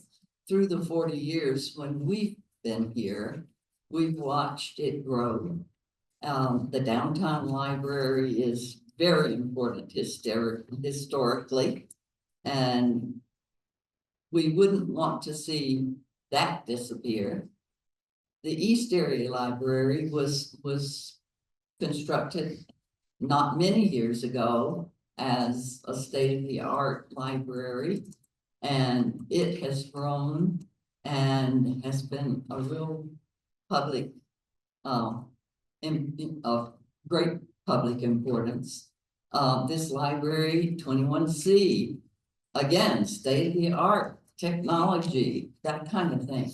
Each of the libraries that were constructed had some special purpose. And the Rock Rimmon Library has a special purpose as a community, a place where the community comes together. So I would just encourage you to think of the lifelong learning of the people in our district and not make too quick a decision on this, because it deserves a lot of attention. Thank you. Our next three are Jacob Ward, Dave Donaldson, and Melanie Reynolds. And then we'll have Teresa McMullen and Matt Martin closing things out.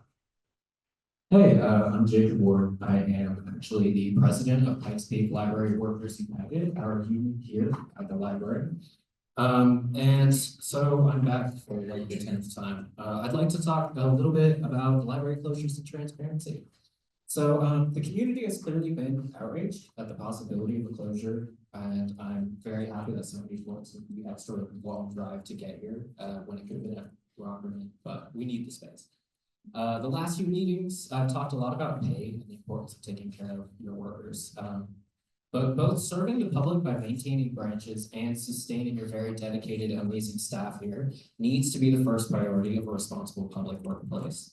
We've continually lost a lot of talented folks with institutional knowledge who are leaving due to new policies and decisions such as library closures.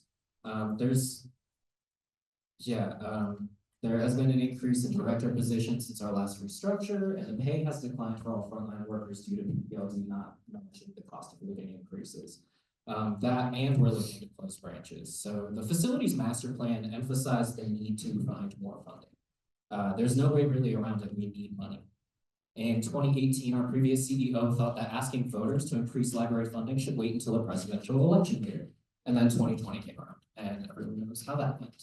In December 2021, the board meeting minutes state that the exploration of, quote, the feasibility of a mill levy increase to ensure the continued sustainability of library services was an established goal. In August 2022, that was the last time participation in an election about, or in a vote on the mill levy was had. It was led by Dr. Ned Stoll, a previous president, and it was voted down. Got more examples in minutes, but I'll skip for time. Prior boards and administrations have put you all in a very difficult spot by not pursuing more funding in the past. For years and years, there have been discussions about seeking funding, and there will never be a perfect time to find funding. It's like starting a new project or getting a dog. There's never a good time to do it. The community has continually shown the support and shown up. So PPLD's strategic plan areas of focus are access, which, quote, an access point for everyone to engage with resources, services, and spaces as they choose, quote, accountability, communications, community connections, quote, equitable access to physical and virtual spaces, and then staff. PPLD values, trust, and invests in staff. I got too much on here. But every library in the district is the core of its specific community, whether it's Ruth Holly, Rock Rimmon, or my branch, which is the downtown library. And expansion is not worth depriving any communities of their libraries. So I will say our union is going to have a worker state of the library. Well, I'll be able to talk for a lot more than 3 minutes. We'll be holding a public meeting with community leaders, concerned citizens, and anybody who would like to come. So follow our social media, Pikes Library Workers United on Facebook and Instagram to learn when that community meeting will be. Thank you.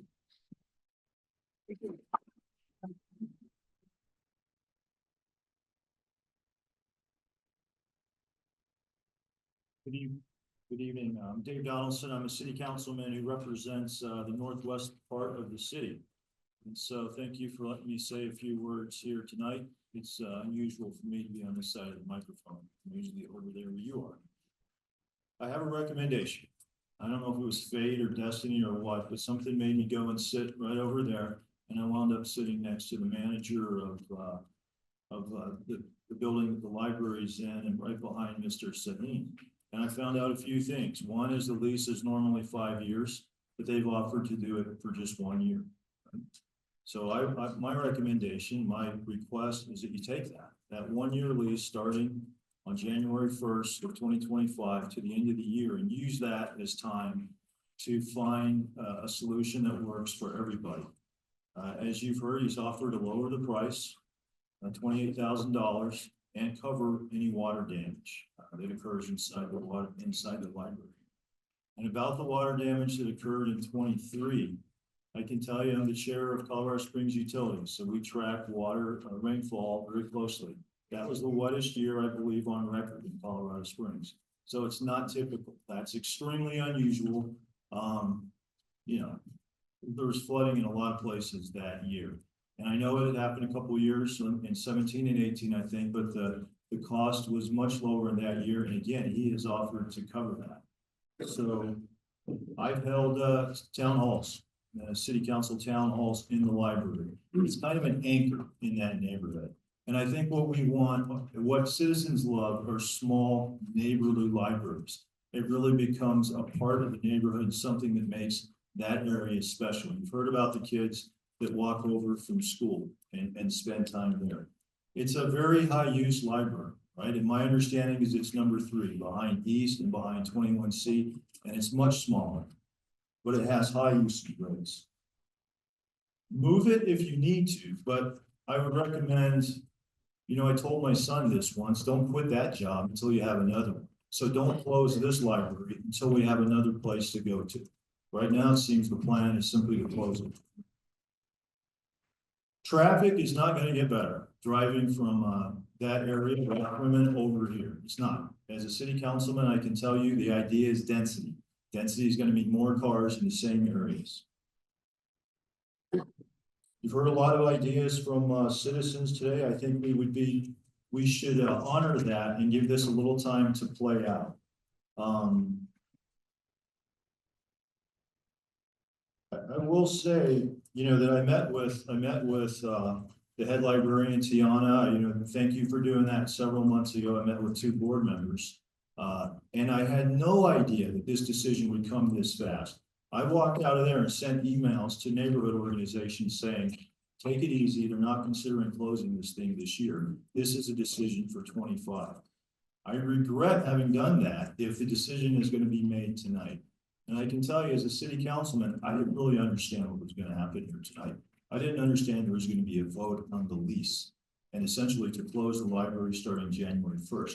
So again, I will ask you, take this gentleman up on his offer for a 1 year lease at a reduced rate, and he covers all the water damage. Thank you.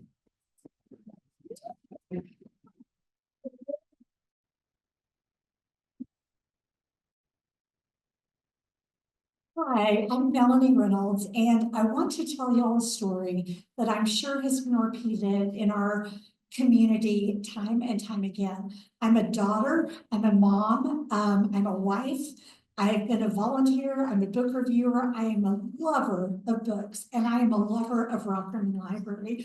All of those people that I just mentioned patronize Rock Rimmon Library. My son, from the time he was an infant and carried in that bucket car seat, he and I would go to the Rock Rimmon Library.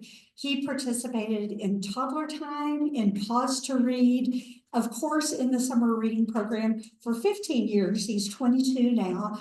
And during those first years, he wasn't able to read yet, but I read to him. We tracked the books, he got the prizes, and he got hooked on reading as the years went by. As it turned out, he volunteered as a teen volunteer at the summer reading program, and the librarians there knew him well enough that when he needed a reference for a job in the summer between school semesters, one of the librarians there served as his reference. And that's the connection we have there. We feel connected to the librarians. We feel, of course, connected to the books. We feel connected to that location. And it has been part of our family's life and our family's history. And we've been fortunate. I moved to Colorado Springs 27 years ago when I got married. We raised our son here in the same city. We stayed in the same Rock Rimmon Library. And our community has been where I volunteered, where we have worked in our family, where our faith community was, and where our library is. And that Rock Rimmon Library was that last piece that built our community. So I want to just encourage you to keep this library open. It warms my heart to go and see in the windows that that location is a safe place for teens to go. That is so important. And we all patronize it. My son goes and picks up his library books. He gets DVDs there, and he is known there, and we are known. And I think in this day and age where so much of our life is online, being known in person is crucial and important. So thank you so much. Thank you. Our final two, Teresa McMullen and Matt Martin. I'm just gonna read my notes. I came in, I thought we were supposed to sign up, so I said I was. Get asked me if I was gonna comment, my answer was no, but then some stuff came up, so I was trying to ask questions at the beginning. And one of them is just, I don't understand why the parking lot has to be repaired piecemeal about the library or any other business leasing there. I would assume someone who owns the grounds the buildings are on would be responsible. It just doesn't make any sense at all. Maybe you could explain that. Also, I live in Mountain Shadows, and I know you need to drive more than 5 miles to get to the next library closest to me. That it's at least 5 miles from us across town, across the interstate. And this is during daytime hours, which is when I would normally use the library. I've been to city council meetings and park and recreation meetings, and there have been many, many good input statements made by the residents concerning whatever I happen to be there for. And in both cases, they've been totally disregarded by the council and the Parks and Rec. It seems like nobody listens to the citizens. So I really hope they're taking seriously all the very good comments that have been made tonight. It's been shown by many speakers how important this library is to our area, and it extends to Peregrine, Mountain Shadows, Pine Cliff, and whatever other areas are covered by this library. So please take our concerns seriously. Thank you.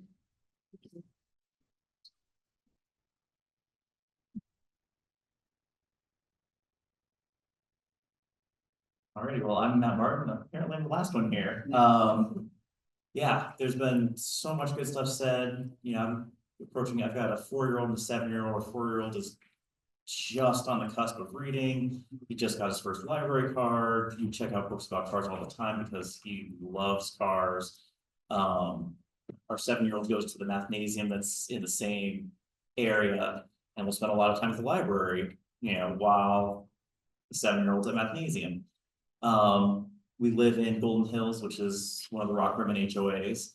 I love the fact that at least during the summer, my boys and I can bike to the library, and the only big street we're on is Rock Rimmon for about the 20 yards between whatever that street is and the stoplight, you know, it's just, it comes out, you turn right, you get to the stoplight and you're crossing, you're in the parking lot, you know, it's so much safer. I can't imagine trying to bike past I-25 to get to here. And yeah, no, it's just, it's so important to have that access for the people who can't drive. You know, we don't have any public transportation anywhere near us. You know, there's no, you know, my boys can't catch a bus to the library without, I don't even know where to have to go to catch a bus, it's so far away. You know, it sounds like there's a lot of money reasons on here. My wife sent me a quote by Walter Cronkite. Whatever the cost of our libraries, the price is cheap compared to that of an ignorant nation. Which I really like. And it's also, you know, within schools and a lot of stuff, there's, you know, it's all about reading comprehension. Here's a paragraph, what did you get out of it, right? And that's not teaching children to love reading. You know, it's when you read a whole book, when you have a chance to fall in love with the characters, when you get into a series and it keeps going, right? Well, those series of books are at the library. They're not at the school right now. You know, so we need that so that they grow up learning to love to read. And yeah, other than that, I can't think of anything that's not already been said, especially in light of the fantastic offers that have been made tonight. You know, I would also encourage just taking the time, taking advantage of those offers. Please don't close it on us. Thank you. Thank you.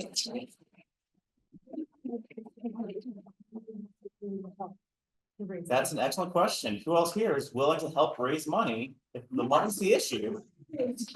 All right, thank you. Thank you. We will continue the meeting at this moment. We will go to our board report.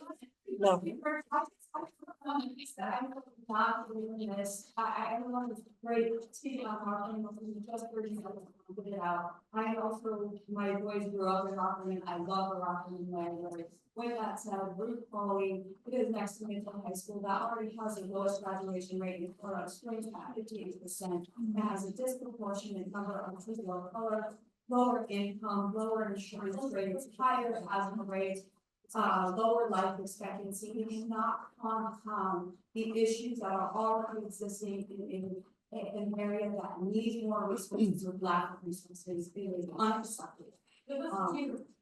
Thank you.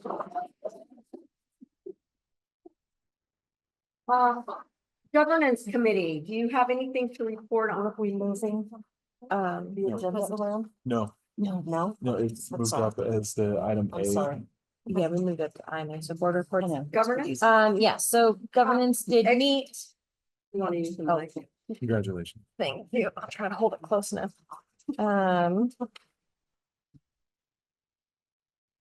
Okay.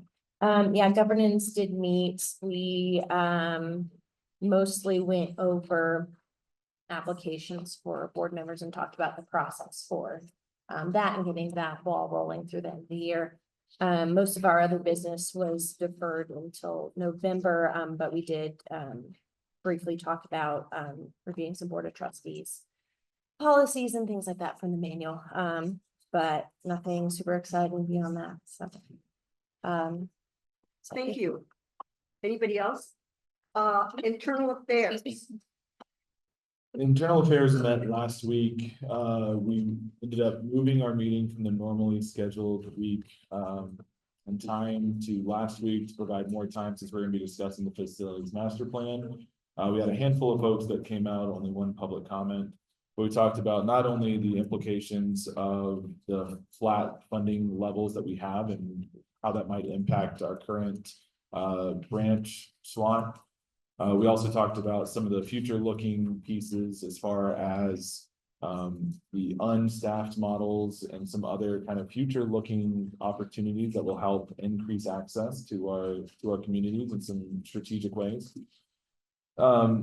With that, we also heard about a new URA, which we'll be hearing about later this evening, as well as a couple of RFPs from Travis. However, Travis is no longer here, so he left us. It's Moving on to new opportunities. Do we have someone to present those? Yeah. Yes. Okay, thank you. But he's just not presenting them, but we heard those around some capital outlay, so we'll hear both of those Okay. RFPs like this season. Thank you. Public affairs. We didn't meet. They did not meet. Do we have any city council? I saw Nancy Hingham. Has she left? Commissioner Johnson. Oh, Commissioner Geithner, do you have any comments?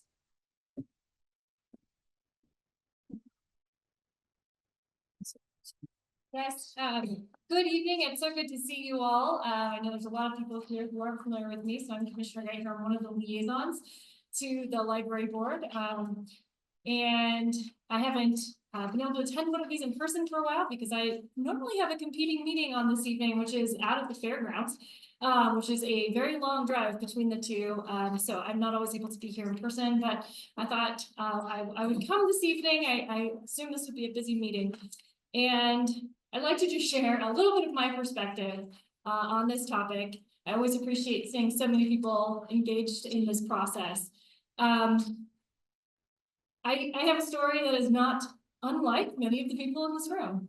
I grew up in a family who did not have a whole lot, and I was an avid reader. And we would go to the library, and I tell you, I don't know how my mother carried all of the books out for my siblings and I, but it was something that I looked forward to, and I read every single one of those books. We could not have afforded to have those books otherwise. And that love of reading continued on. I ended up getting my degree in English and my degrees in creative writing. Not many folks in the elected official sphere get their degree in creative writing, but nonetheless, that's where I landed.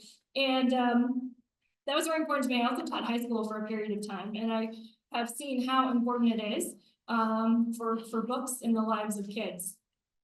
And so my perspective is a little different because I'm here speaking on behalf of all the children that live in my district who do not have access to a library and have not for years. They are tax-paying families of the library district. And yet the east side, and this has been a discussion for many, many years, the east side of our county has, the distribution of libraries is not equitable for the families and the taxpayers on that side of town. So when the Cowham Library opened a few years ago, and I know a lot of folks here talk about being part of Colorado Springs, we sometimes forget the library district exceeds Colorado Springs. There are a whole lot of people in unincorporated areas of the county, as well as other small municipalities like Calhoun or Rama. Maybe some of you have not even been to those locations. But those are some of the poorest locations in El Paso County as well. And those kids aren't here tonight with their parents because they just have never had an option to have a library. I know the Calhoun Library, and I'm very appreciative that that library opened, now serves families who need access to services, access to social services, but there is still a huge deficit. So just wanted to give the other part of that. And I know that this library board cares very deeply about all the kids in our community. I really appreciate that, and the decisions that you have to make, I know are difficult, and that includes when we talk a few people talked about community. That's our entire community. That's the community that doesn't have access to a library right now. I know those decisions are very tough, so I'm not going to make a recommendation, but I just want to say I trust your judgment. I know this has been a long time. I've heard decisions about quick decisions. I know this discussion has been around for years and years, is my understanding, and I'm really grateful for the fantastic leadership and the confidence that I have in this board to make a great decision. So thank you very much, and I just really appreciate your service on this board. Thank you, Commissioner Geithner. Any trustee comments? Any trustee comments tonight?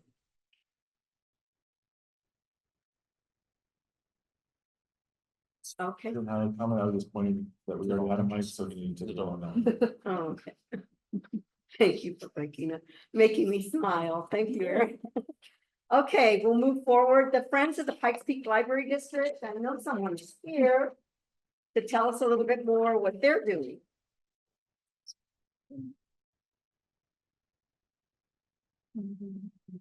Good evening. I'm Bertie Miller and I'm Vice President of the Friends of the Pikes Peak Library District. I know you already have my report. And it does say that we were negatively impacted during the 2 weeks that East was closed. We could not have our book sale at that time in the bookstore. But I'm happy to report that for the fall big book sale, which was last weekend, we had an income of $14,932. During that sale, we also had $446 in donations, and we signed up 16 new memberships. Also, I'd like to report that soon we will be able to announce the winners of the Frank Waters and Golden Quill winners for 2025. We have, the selection committee has selected the honorees. We are just right now finalizing their acceptance. So look forward to that. And the date of that event is June the 7th, 2025. We'll see you there. Thank you, Bertie. Is the foundation here, Courtney? There she is. I'm here, yeah. Packed house. Okay, I'm so bad with microphones. I just want to take a second and thank Debbie and Scott, who are the liaisons from the trustees onto the foundation board. We have been doing a bunch of heavy lifting with our strategic planning, and having their insight as we have moved through that process has been just invaluable. And I also want to assure the board, the foundation board is meeting tomorrow morning at 8 a.m. So we are turning around and getting right back up and going right back into a meeting. But we are excited to have some strategy and direction and to be able to really look at what the district needs and move forward and hopefully fund some of those trouble spots. Any questions about the report? No. Thank you. Thank you, Courtney. Okay, Randy, the financial report. Good evening, board. So seeing as we're going long, I'll try to get through this. We can't hear you. I'll try to touch on the high points. You guys hear me? Okay. I have to eat the mic. Okay. Talk really loud. So PPLD as a whole, right now we're 9 months through our year, and we have collected most of our property tax revenue. That's the way it goes for us. I did want to talk about the favorable variance on our property tax for just a few minutes. So I'd mentioned in some previous meetings with the board that PPLD received in April backfill from the state for in relation to SB 23-238, which was a bill signed to distribute revenue back to reimburse communities who had seen a decrease in their assessed valuation 23/22. And that money was supposed to go to those communities. And so I was not anticipating that we would get that. We did get $2,084,000. And after many phone calls, inquiries, and talking to the right people, it is as I suspected, that we do not deserve that money, and we will be paying that back to the taxpayers next year through our mill levy process next year. So the variance you see there is actually $172,000. What happens with the revenue that comes through each year, of course, any surplus goes down to our fund balance. And I would mark that $2,084,000 roughly as restricted funds, similar to what I do with other TABOR restrictions. And then that money would get peeled back over to taxpayers through our reduced mill levy. And, after we get done figuring out next year. So, I didn't want to point that out first off because that's gonna have a fairly large impact on the net impact of net fund balance that you see down there at the bottom. And also, mentioning that our property tax, funding has pretty much ceased for the year. We'll have a little bit more, but the spending will not cease.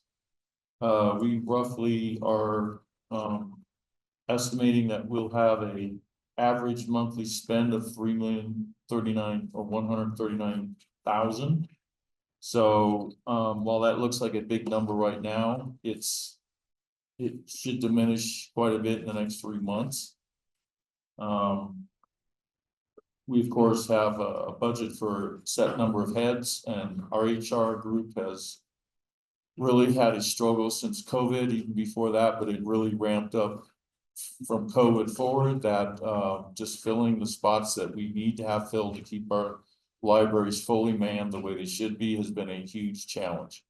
So while we budget for people to be here, we struggle to have people in chairs or, out in the library. So we always have what they call a vacancy number coming out of that, which will positively, yes, impact our fund balance because we're not spending the money. But obviously, we've got a loss of people in locations where there should be people. So it's a plus in dollars, but a minus in service to our patrons. So with all that said, our overall expenditures right now are look to be running about $5.5 million ahead of our and I'm doing basically a straight line budget, and of course the budget or the actual doesn't necessarily work that way. But that's what the number is now, and as the next 3 months unfold, it'll that number will continue to decrease. So the next slide would be talking about the general fund itself. The general fund is basically our operating fund. That's what we use to pay all of our bills and our employees and our operating expenses and all that. And so that same $2 million that's coming off the top as PPLD as a whole is going to come off that fund balance line down at the bottom there. So that would bring us down to roughly $4 million sitting as of right now if I didn't have that in there. Expenses and revenue is very similar to PPLD as a whole, because the other two components being capital funds and insurance, our self-insurance fund, account for the rest of our budget. The detail of our general fund expenditures are on page 3 and 4. Pretty much everyone is running favorable right now, and again, some of that's quite a bit of that's probably due to our vacancy rates. Finance is running negative. We carry expenses in finance that are, for instance, the fee that we get charged on our property tax coming to us. We don't get that for free. The Treasury's office for the county has to charge us a fee. So part of that overage there, or having a negative there, is the budget on that isn't high enough. Plus, we had to pay a fee on this $2 million that we don't get to keep, and I don't get that back. Attributed savings at $600,000. You heard me speak. That's basically what my guess was at the beginning of the budget as to what our vacancy rate would be. So that's impacting against an actual number that doesn't have that in there. Capital projects, our revenue on that is actually running very close to where we expected it to be. Our spending on expenditures, again, we've got things going on with Penrose, which bills haven't been paid yet, the projects haven't been completed, so when that stuff does come through, we'll see, an increase in that. We're probably not going to get the 2.6 million, but there's obviously projects in there that will roll forward, and that's one of the things I'm presenting for last year.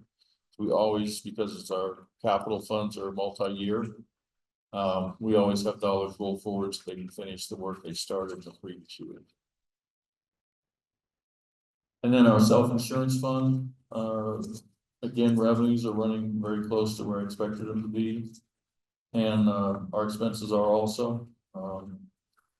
This area has been a challenge for everyone around the country, and so you know, everybody is chipped into keeping this at a number that we can live with, either by employees using better options to go see the doctor, or you know, what a generic instead of name or whatever.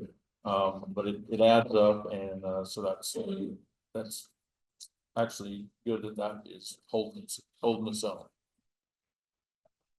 And then the last sheet is just budget reconciliations. These are actually resolutions that I bring to you, and then I track those on this page. I haven't had any new ones I wrote today, so next month we'll see something.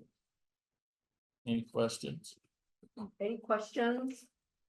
Scott, you have any questions online? I do not. Okay, I guess not. Thank you, Randy. Thank you. We will move on to the public services report. Is Heather gonna? Yes, Heather is presenting public services today. Her sales is in ILS presentations all day. Okay. And I will keep it brief because I know it's a long night, but she had a few things for us to highlight. So the food industry training graduation is coming up on November 1st at 11 a.m. here at 21C, and you're all welcome to attend. Laura will be sending out an invite later in the week. The All Pikes Peak Rights, which is a district-wide event for 12 and older, had 93 entries this year, so excited to see that heavy participation. Sand Creek and Ruth Holly Library representatives attended a parents' night hosted by CPCD. So got good collaborative work with the community there. So we're happy to see that.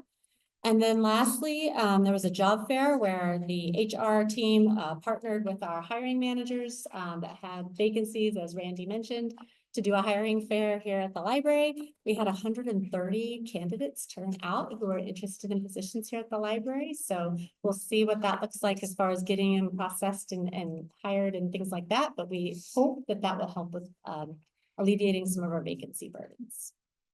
Any questions on public services reports? Oh, thank you. Right.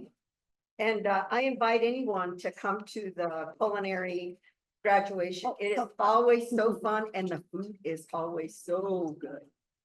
So, okay, we have any questions on the support services, communications, human resources, information technology, safety, social services and security, or the strategy and innovation report? Any questions on that? Okay, hearing none. Chief Librarian report and CEO, and Taylor. Thank you. I'm also going to be short today since, you know, we're not done yet.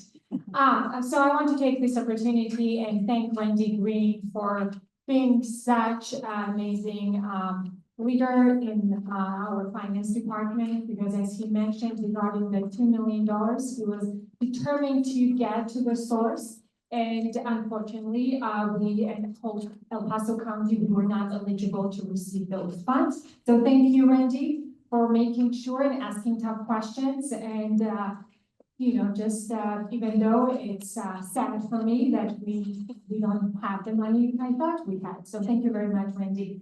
Also, the other point is that our strategy and innovation department, as you know, that we librarians would like to make our decisions based on data. But what also we found out that we had a lot of data in every single department, but we did not have one single point responsible for that.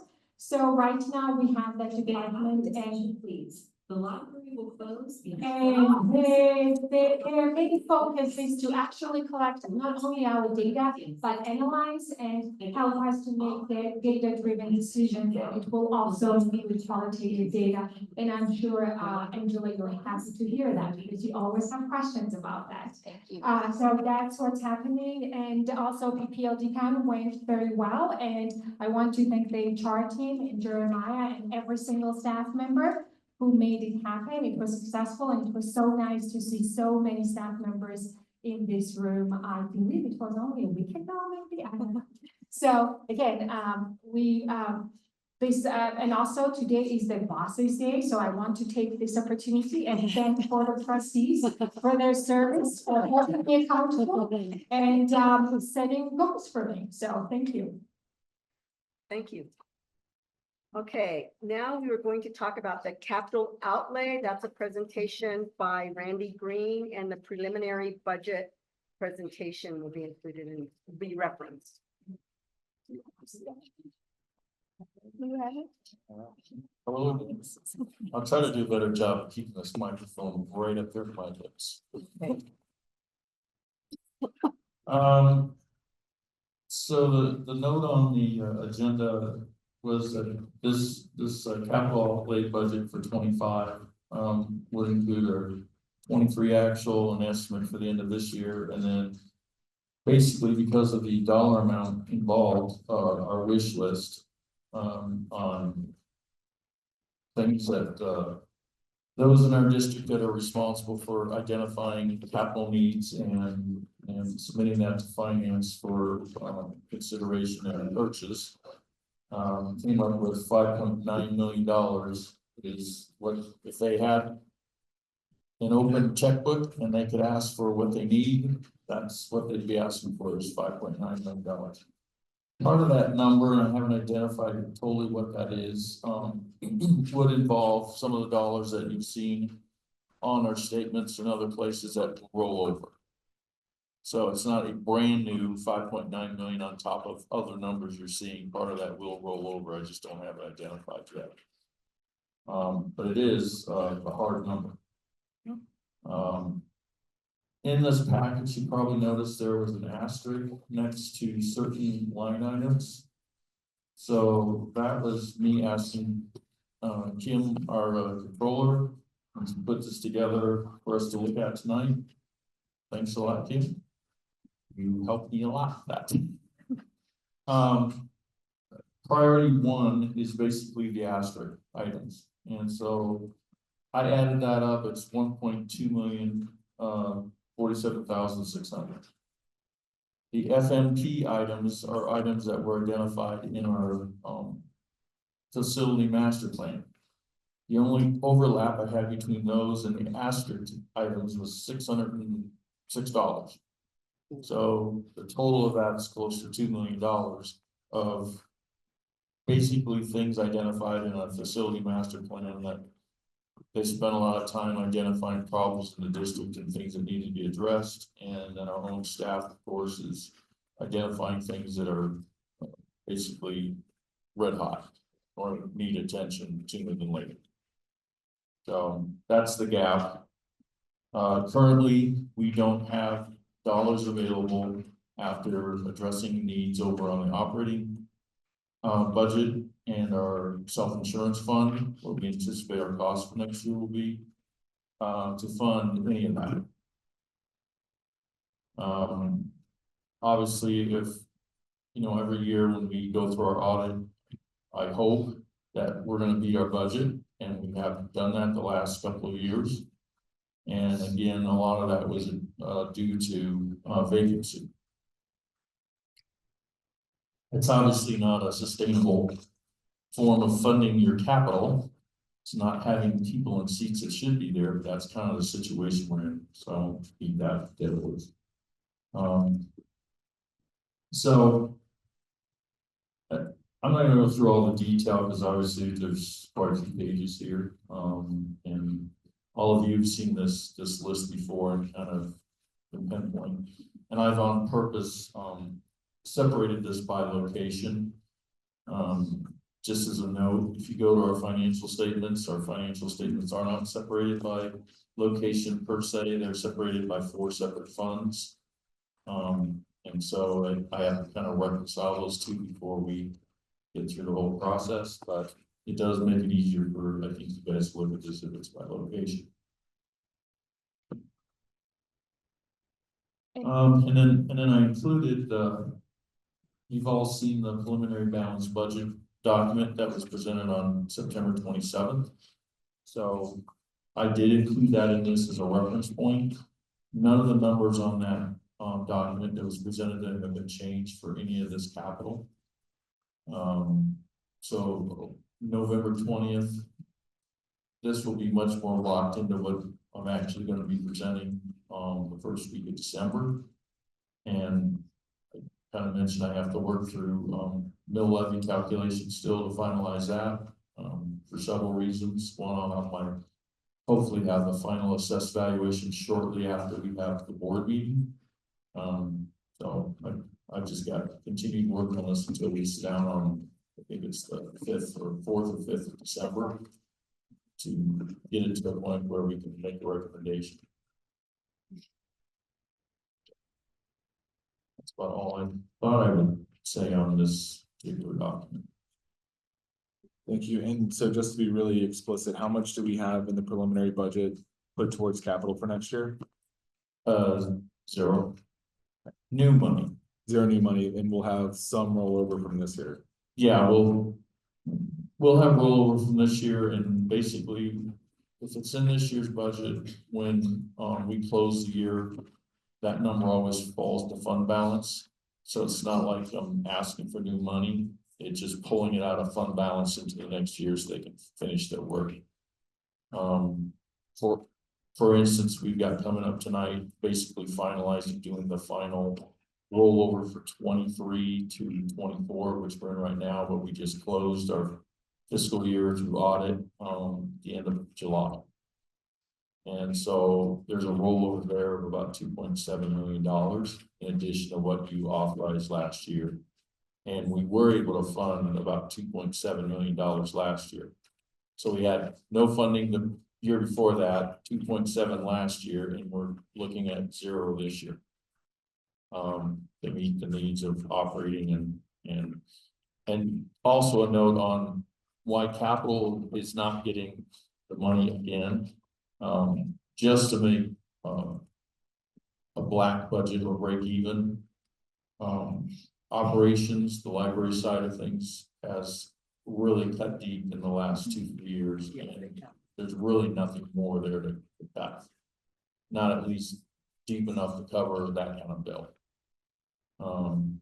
So we didn't like having to present that, but that's kind of where we're at. And you know, we're not we're basically trying to match inflation on raises for our staff, so they're not getting big huge raises. But you know, we're trying to be responsible for cost of living. I mean, as far as what we can do for helping them out with cost of living. Thank you. Randy, all of these documents are online, correct? And the public can take a look at them. Okay, thank you.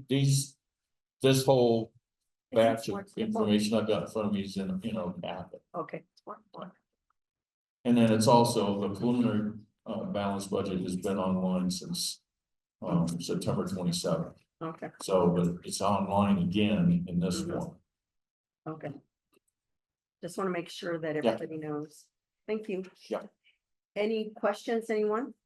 Comments? Scott? Comments, questions? Nope, I do not. Thank you. And I think at this time, we're going to move the Rockrimmon lease to this, to have that discussion.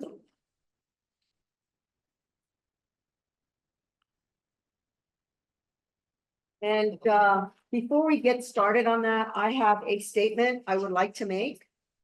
First of all, I want to thank all the patrons, city council that was here, county commissioners that were able to come, and staff for your attendance, not only this evening, but these past few months.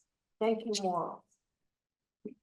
I want all of you to know that I have been in angst over the recommendations presented in the facilities master plan. And I think I speak for all of our board members. This is not an easy decision and it's not an easy discussion. After presentation of the preliminary facilities master plan report to the PPLD Board of Trustees in July 2024, and the presentation of the final report a week ago during the board's annual retreat, the trustees have thoroughly reviewed and discussed the report's findings and recommendations and are ready to begin making decisions about how PPLD should proceed.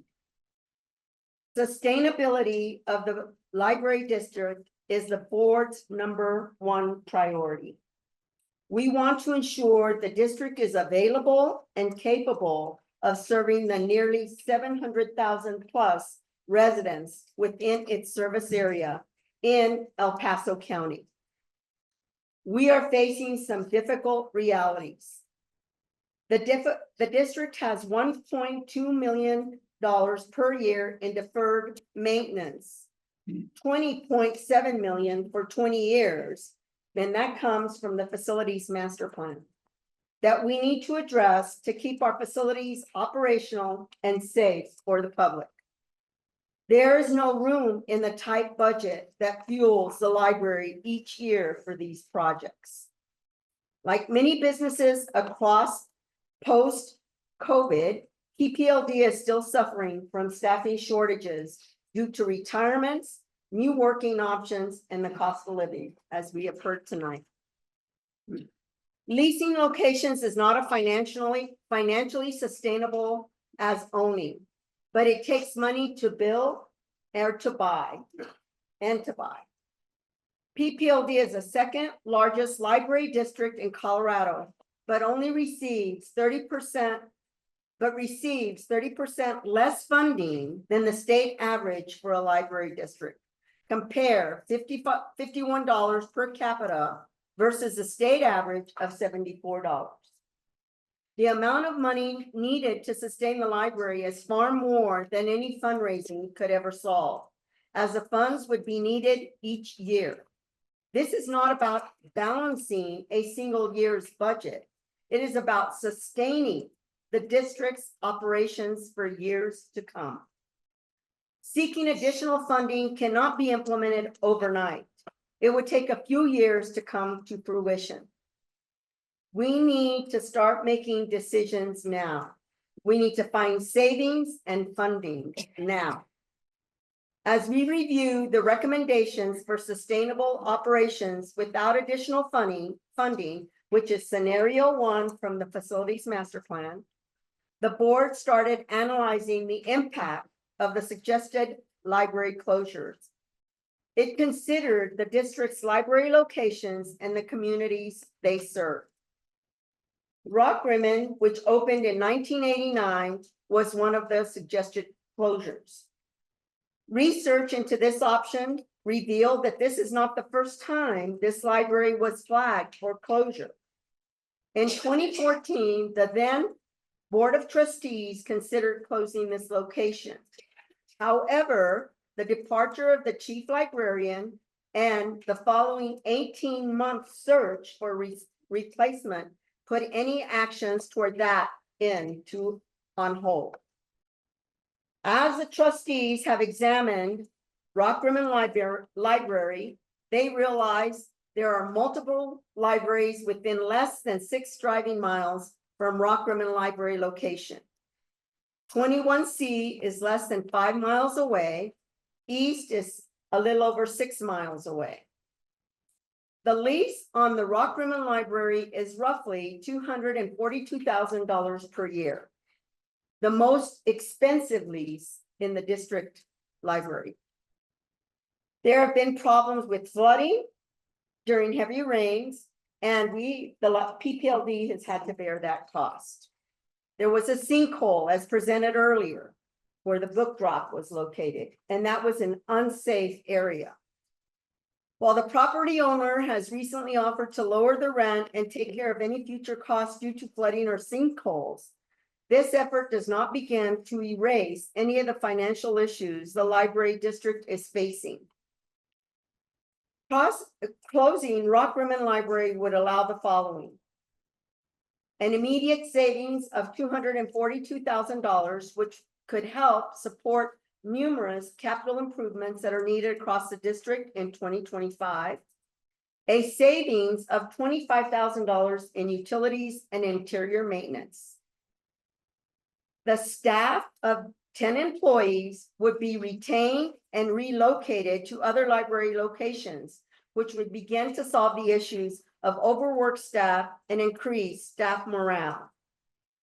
I don't know how many of you have ever been in this situation. I have as a school teacher. And it is horrible on the staff because it is so horrible to know that you don't know whether you're going to be there or not be there, what's going to happen next. So I can understand the low staff morale. The library's resources would be rehoused between Library 21C and East Library. A beginning towards sustainability for the district as it considers its ways to serve its growing community in the north, central, and southeast of the county. The trustees were faced with a hard decision that they did not want to make. But when viewed through the eyes that are responsible for the fate of the library district and its ability to serve all the communities in El Paso County, they have to make tough decisions that are in the district's best interests. Therefore, the lease for Rock Rimmon Library will not be renewed when it expires on December 31st, 2024. Just a moment. The library will close its doors on November 30th to allow the district to vacate the building by the end of the lease. This is just one important one of several decisions the library must make over the next few months as it works to. What about a vote? Just a moment. I haven't finished. Would you please give me a moment? I said I'm making a statement. I didn't say we were voting. This is a suggested statement. Of several decisions on the board must make over the next few months as it works to sustain Pikes Peak Library District so that it continue to serve this community for decades in the future. This is a statement. This is not a vote. This is to begin the discussion of what our decision will be. This was just a suggestion and a comment. So at this time, I would like for someone on the board to at least lead us in a motion to have this open discussion. So I'm going to ask a question. So this statement that you provided. Oh, Yeah, I'm sorry. This is Scott. So this statement that you provided, is this your specific opinion? It is my opinion of what the needs are at this point and some of the things that I heard over on as far as the internal affairs and the board retreat. The dates are just there because we had a statement written to make sure that everybody understood a timeline of sorts.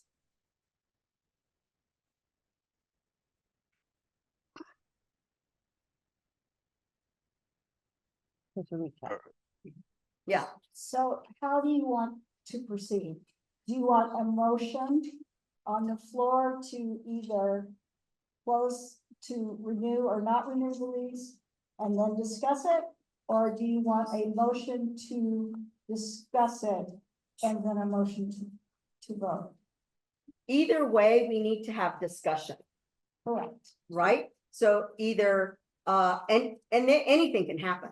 I mean, we're either going to need to have a motion to either renew the lease or not at one point, and within that, we'll have discussion. And that doesn't mean that motion will pass. Oh, I know that. So, or we can have a motion to have open discussion among the board and then move on to, and that seems kind of redundant, I guess, but move on to decide about the lease.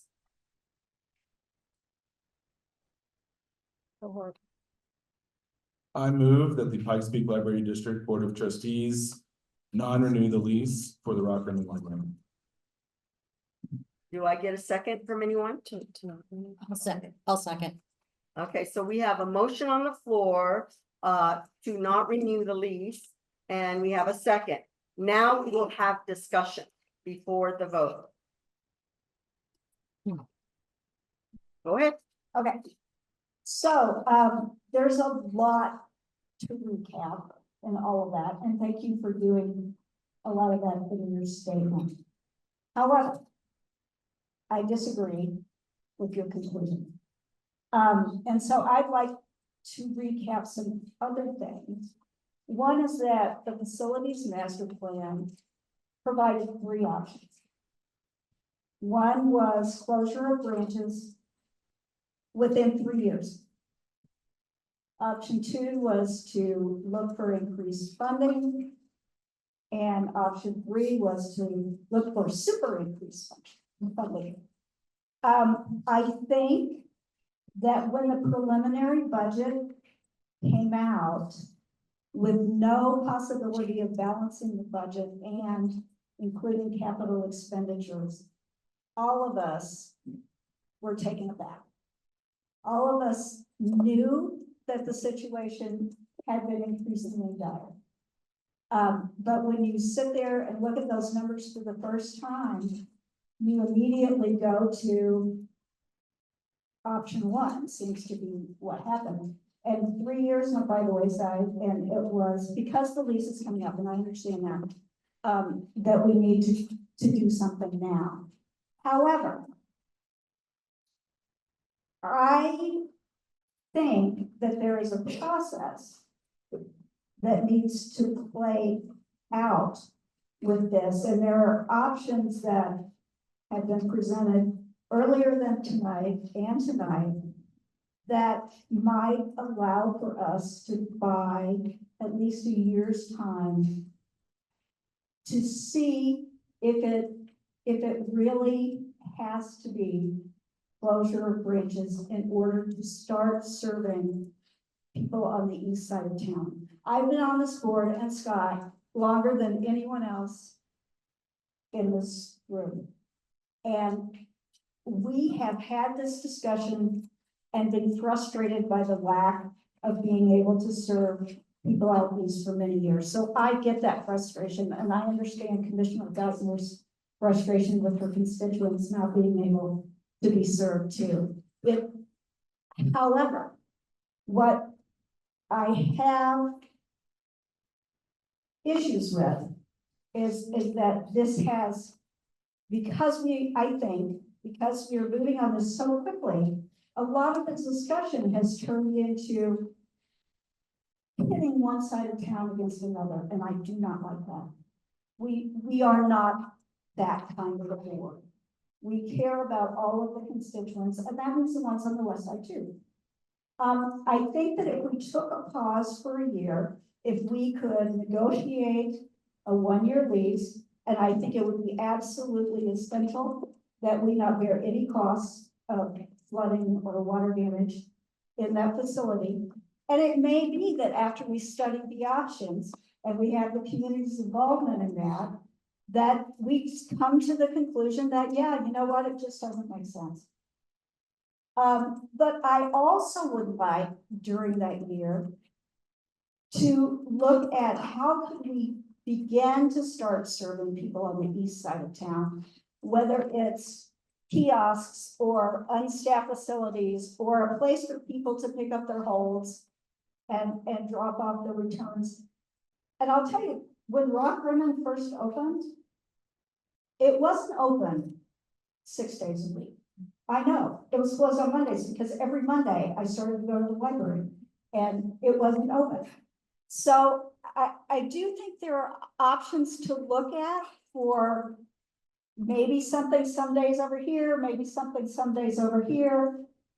I just would like us to pause for a year and make sure that we're doing the right thing. I'll shut up. So If it's all right, I will give my opinion about this as well, and I'm in total agreement with Debbie on this. I feel like we're rushing into things. Um, I I live in Falcon. I live on the east side of town. And so I love my small library. It is small, and I do like going in and seeing all the families there, and we are quite crowded as well. I feel like we are rushing into things. I feel like the mission of the library is just as we've spent months putting it together, to cultivate spaces for belonging, personal growth, and strong communities. How is this building strong communities? Yes, I know that we have a financial problem. Yes, I know that we have issues where we're not going to have a whole lot of capital, if any at all, next year. But I agree with Debbie that we need to figure out, let's renew the lease for another year. Let's determine what our next steps are. Let's get the community involved. There are plenty of options out there. There's if it comes to the fact where we're thinking, well, maybe we'll just move into another leased facility. I'm perfectly fine with that. If we decide that we want to build a library, I'm perfectly fine with that. We should not be closing a library, and this library's been open for 35 years. If anything, we should be looking to expand the library and not close it. So I'm for renewing the lease for at least another year and working with the landlord to and the management company to figure out what we can do and how we can work together. That's mine. Thank you, Tom. Yes, and I want to turn around because I know I've had my back to you guys, but I want you to know, I understand this is a very tough situation. I definitely can feel the love and the pride you guys have in your community, but I as a, and I just want to say, I want to thank you guys for coming together. And I would actually ask that, you know, you guys stay together and that you, no matter what the decision is at this table tonight, that you look at being involved and seeing what's going on, and every city, every county, everything has boards and they have positions, and you guys could be a great strength and a voice. You could even work with, you know, your representative Dave Donaldson, you know, however this situation comes out. But if you need more community, like I know each and one of you spoke about needing that community, and this library provided it. If it's something we can't do, you know, the city could possibly do it with their budget, you know, we could go in that direction and you could work with them. It would be such an excellent point. I just love to see the activism, I guess is what I'm saying. And I want each and every one of you to know that I personally, and I believe everyone on this board, will listen to every word you said. I've been in your seats many times, and sometimes like, do they even hear me? Do they even look at me? But I can tell you this board does. They care. They truly, truly, truly care. But as a trustee for the PPLD, I have to look at the entire community, and like Commissioner Geithner said, it's not just City of Colorado Springs or just Rock Rimmon, it is the entire county of El Paso County.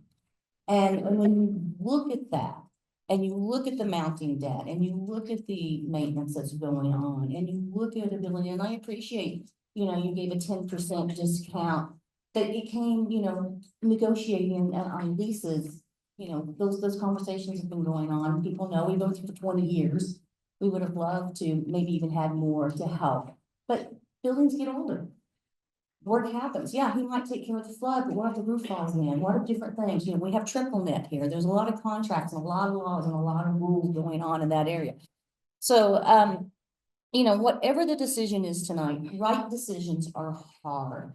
And I know you guys feel like we haven't gone into every, I know you've said through the process, but this board has discussed this at length. And it's not only this board, boards previous, we've had people up to 15 years ago discussing.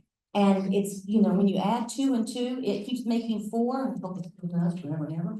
But when it keeps making 4, you gotta listen to it, even if it's heart-wrenching, even if it's something that we can understand. So I just like to, you know, implore all of you, stay involved. you know, whether it's the county commissioner level, whether it's the city council level, whether it's the Pikes Peak level, stay involved. Get to know your neighbors. And let's figure out what's best for the entire county, because I agree with Debbie, we're not gonna pit one side of the city from the other. That's not who we are. We're not pitting or sacrificing. We are actually doing the best for the entire county, the entire community. So, sir, I let you speak and I listened so sweetly to you, and I hope that you could do it to me. So, you know, like I said, that is just, whatever the result of the vote is that whether it's celebration, whether it's grief, I do hope that you stay together and that you start looking at opportunities to be involved, because these discussions have been going on for a long, long time. That's all I have to say. Any? Debbie, or, oh, I thought you wanted me to say, I was like, I said it all. Julie? No, I'm just, you know, piggybacking a little bit off of that is this is not really a new conversation, as we found out from talking with previous board members. This has been an ongoing conversation for 15 years off and on, same kinds of, results coming from reports, same kind of decisions being considered and then being deferred and deferred and deferred.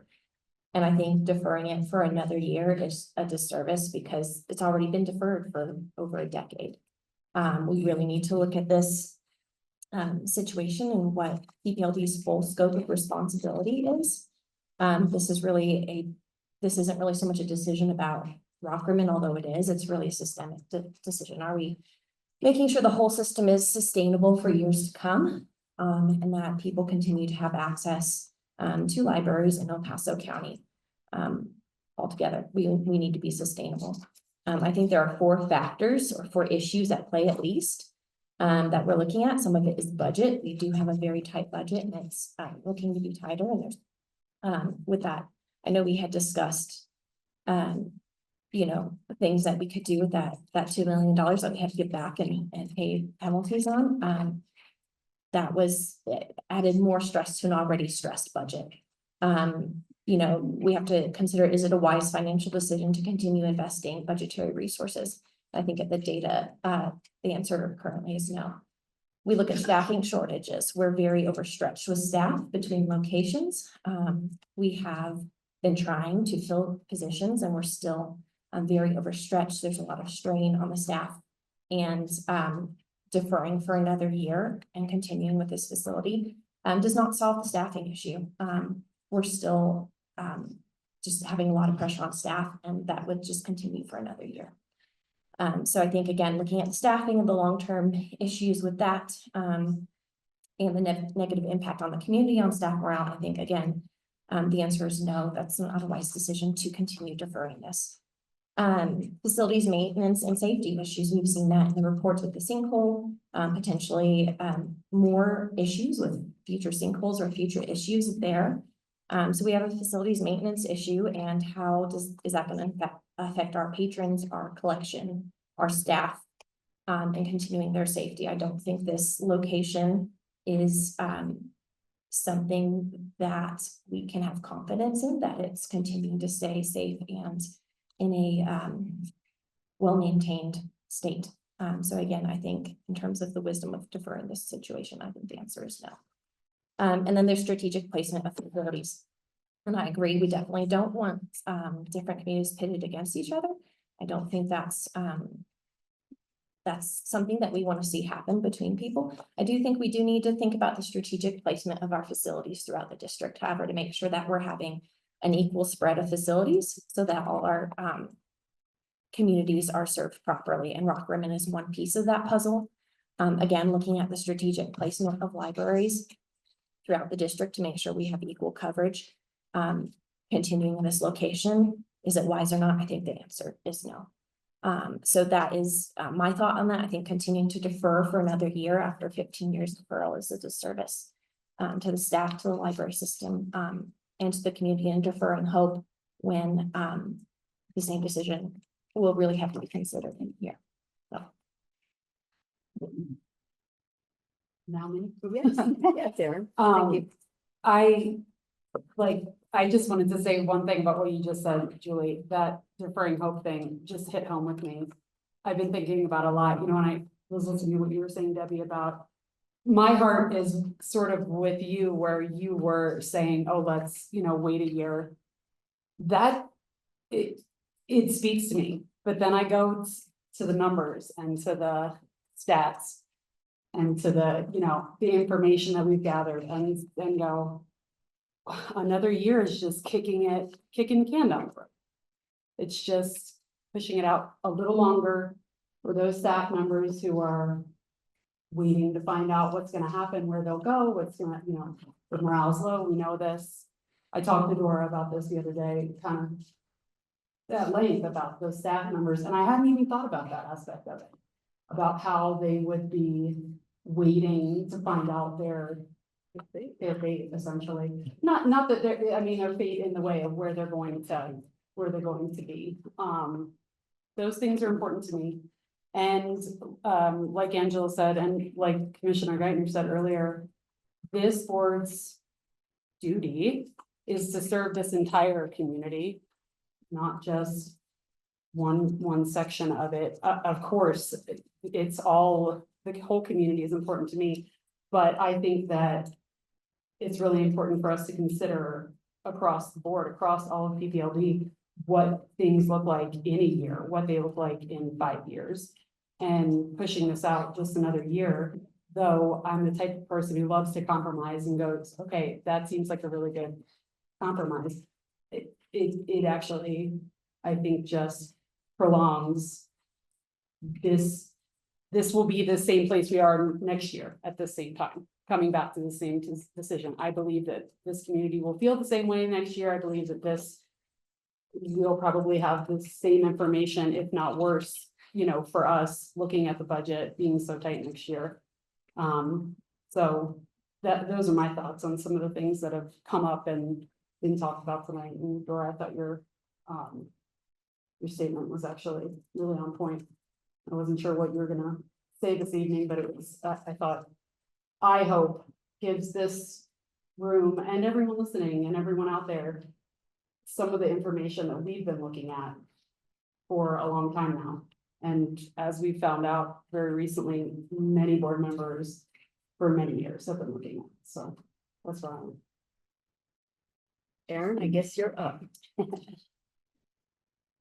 So a lot of what I wanted to say has already been said. I'm not gonna go over those points. What I will say is I appreciate everyone coming out, engaging in this dialogue, in this conversation, being involved civically is incredibly important.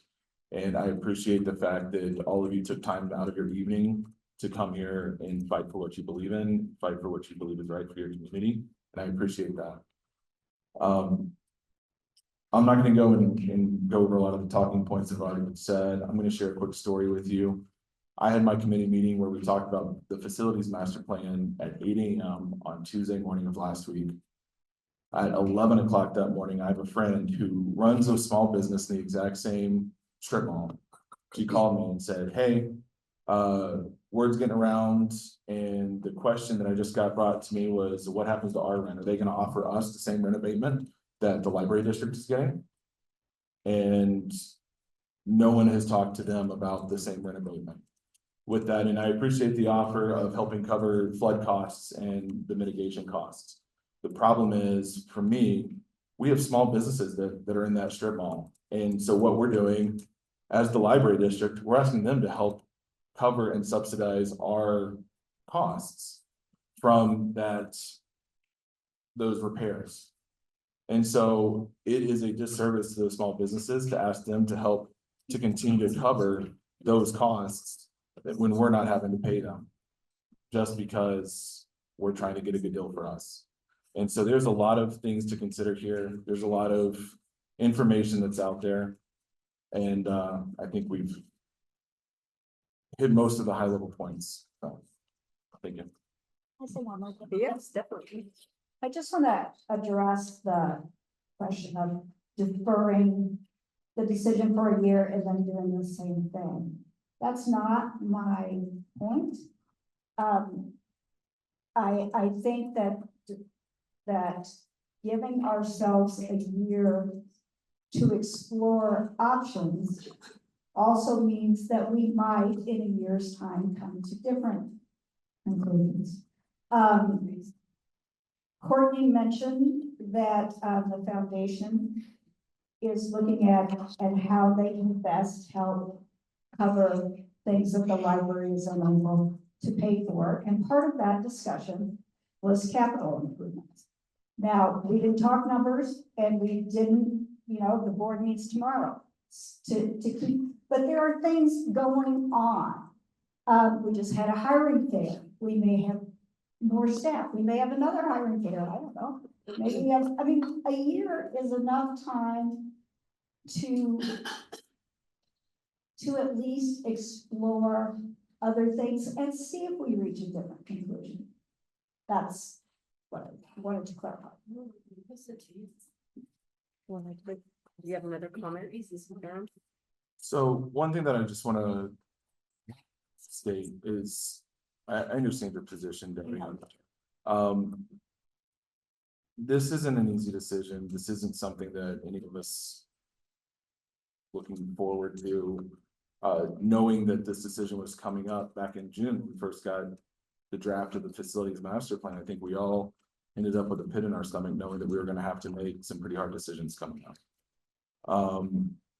This doesn't mean that we can't provide access. It doesn't mean we can't provide services.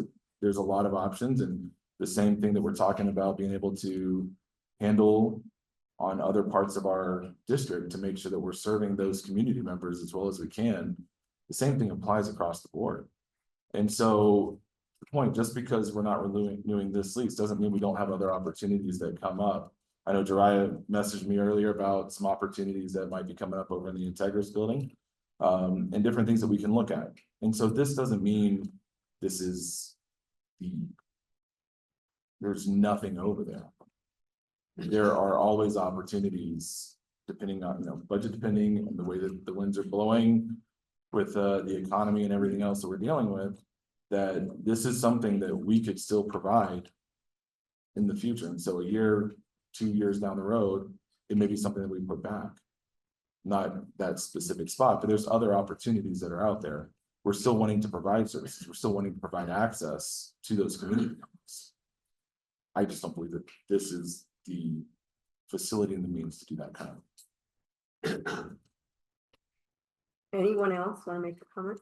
Can I ask a question before you guys vote? It's just an easy one. Go What ahead. happens if we can raise the money?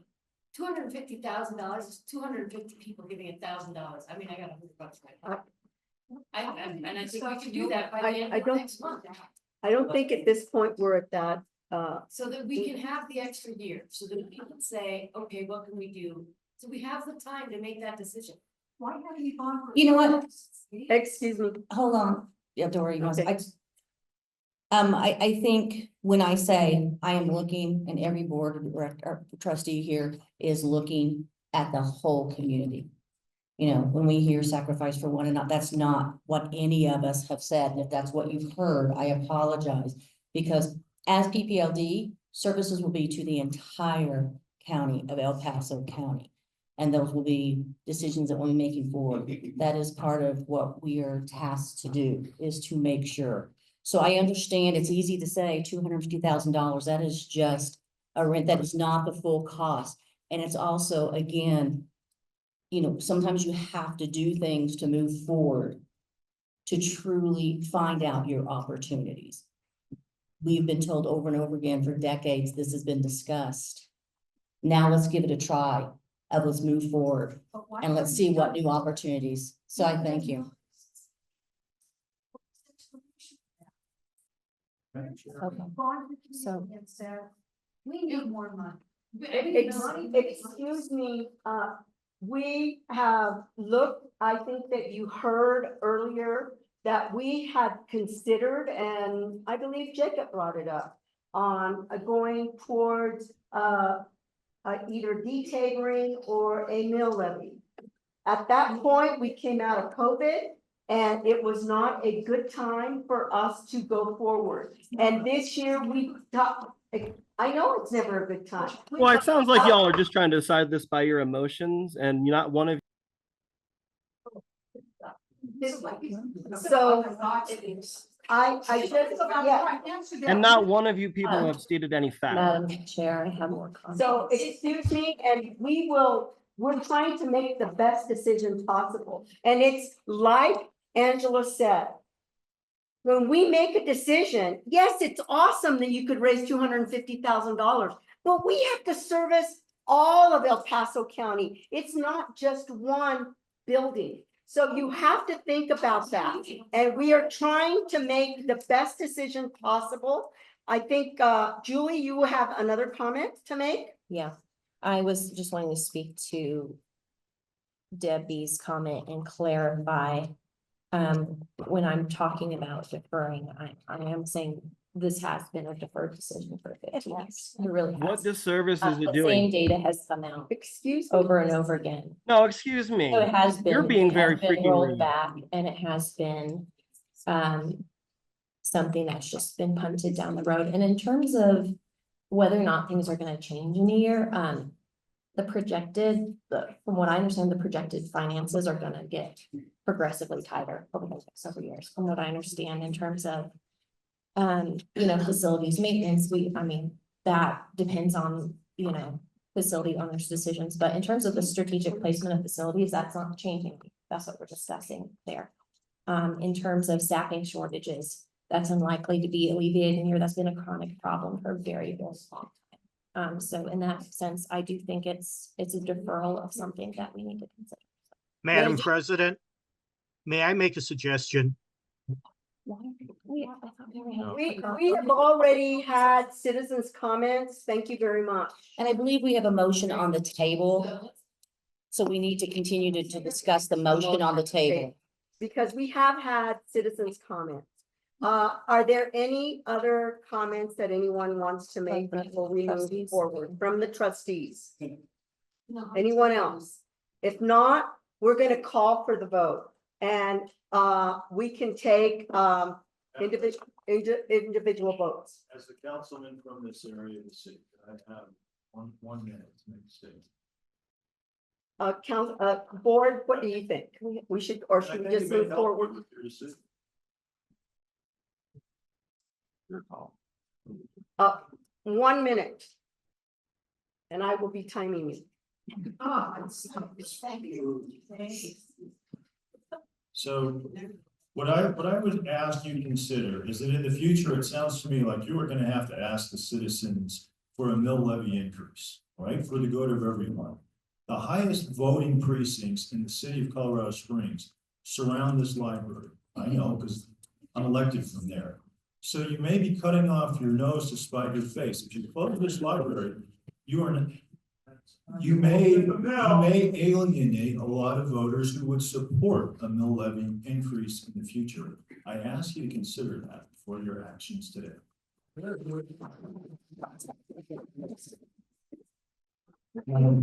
Yes. Last comment, and then I'll be done. There's been a lot of conversation recently about the opportunity for a mill. If everyone was tracking back in 2022, this board actually voted to go to the ballot for an MLO, when it was city council and the mayor's office that reached out to us and asked us not to run a competing ballot initiative with the one that they had. And so it actually came back as a vote, and this board, out of respect and deference to the city, actually voted to put our ballot measure on hold.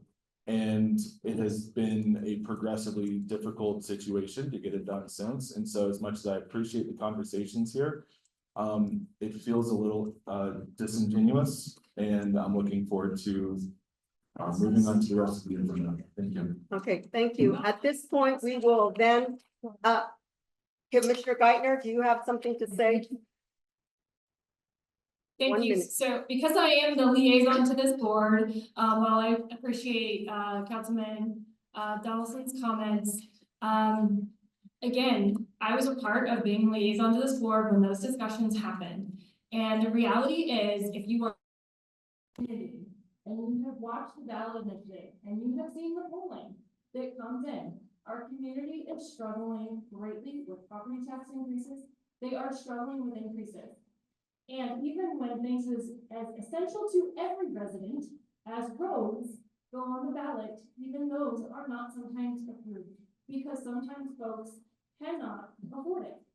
And again, this includes, much of the rural parts of our county, which, quite frankly, are much more that I represent. And, so it can be very difficult to get those things, done. And remember, right now, they're not seeing the benefit. So there's a huge, issue around thinking that an MLO is likely to pass. And in addition, and I think that most of the board members here know this, generally speaking, less than our community actually uses the library. Though it's important to many of us, it is not as important to all residents. And so the likelihood of something like that passing, I do not think is very good, specifically based on the polling and the data that I've seen over the last several years. How would you expand without a mill levy? I think at this point, I'm not gonna answer that question. I will go ahead and we're gonna call for the vote. Thank you. And we will have, a roll call vote. Thank you. So, if you could have a roll call, Debbie, Laura, and we can have our vote. And could you read the motion, please? The motion again, please. Motion to non-renew the lease at the Rock Rimmon Library. Is it a majority? Yes. Majority vote. Do you want me to go in any particular order, or can I just go around the Yeah, table? you can go around the table. Okay, we're gonna start with Angela Dugan. I just want to make sure after listening to it, I means that we will not The non-renew. motion was to non-renew. Okay, so I. No. Aye. Aye.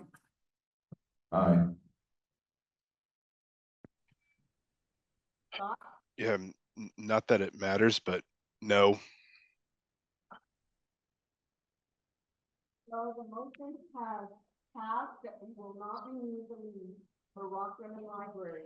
Again, I think Aaron said this very well. That doesn't mean that in the future, a library won't exist in that, residence area.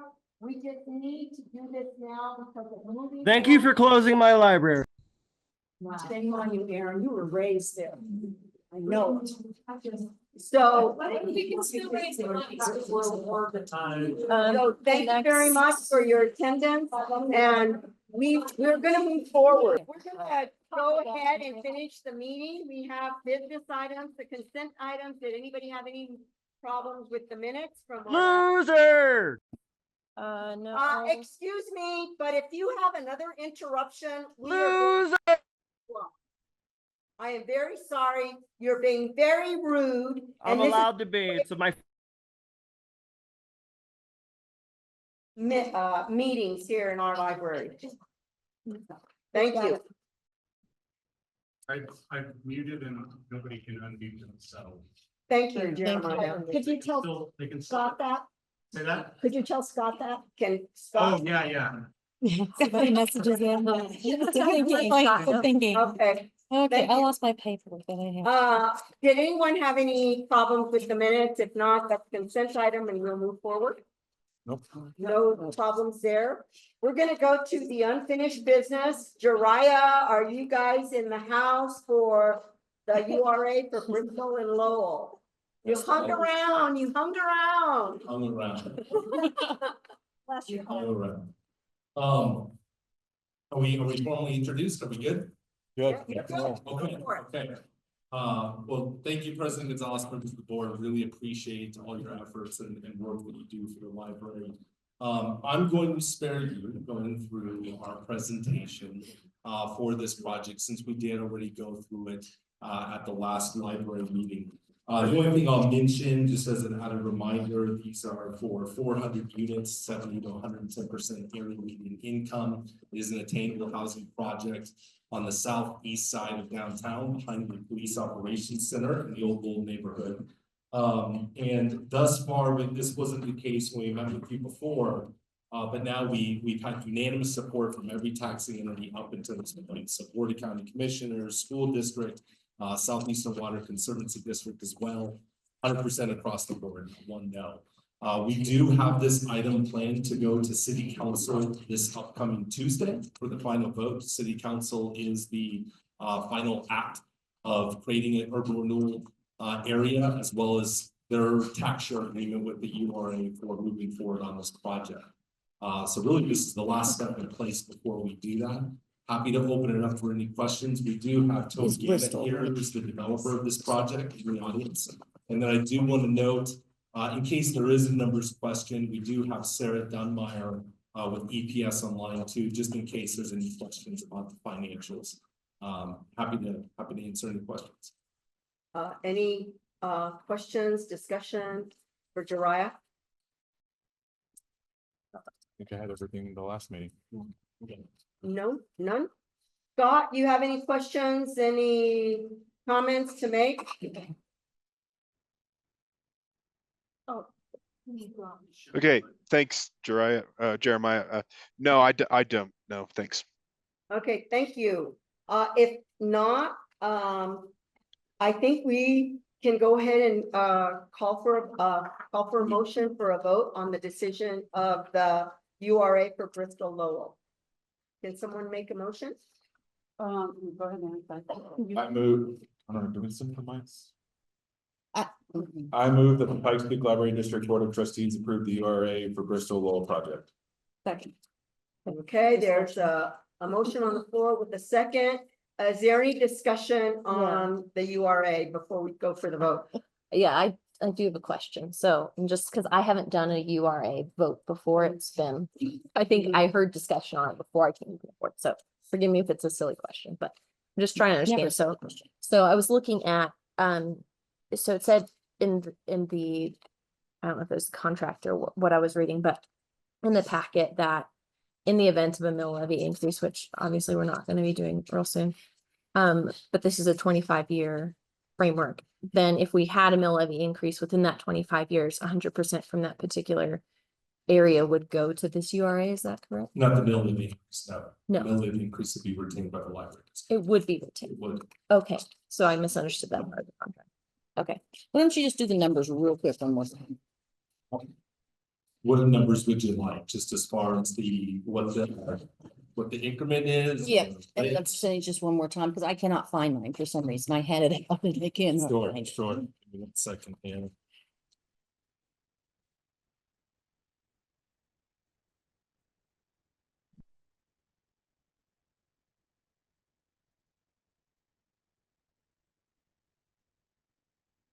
I'm gonna let you actually borrow this and.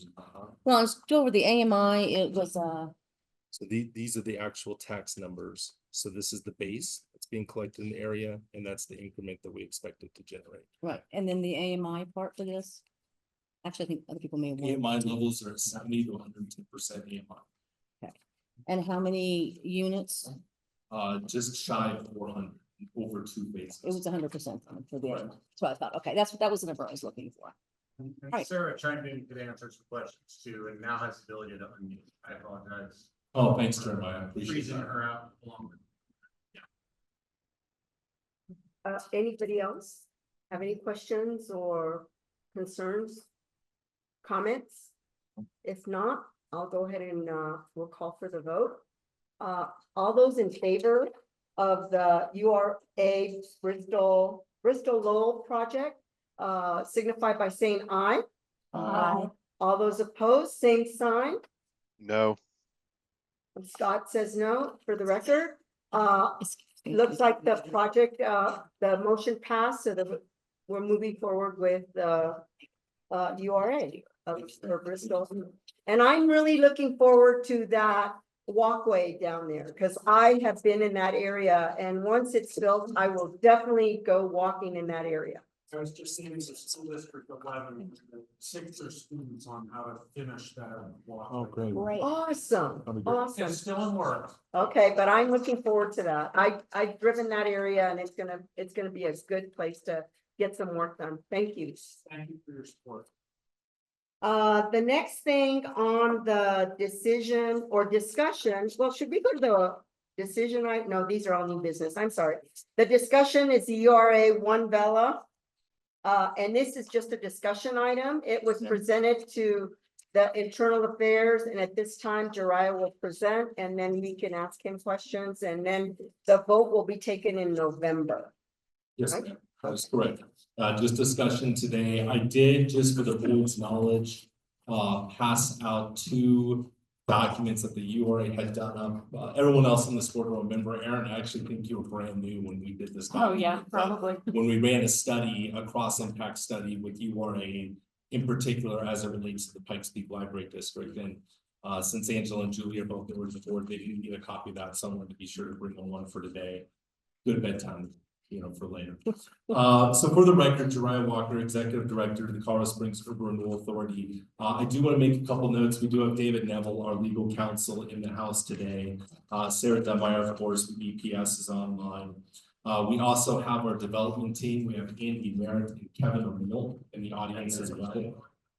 They're actually going to be giving the presentation in just a second. We have a PowerPoint that we should have teed up very, very soon.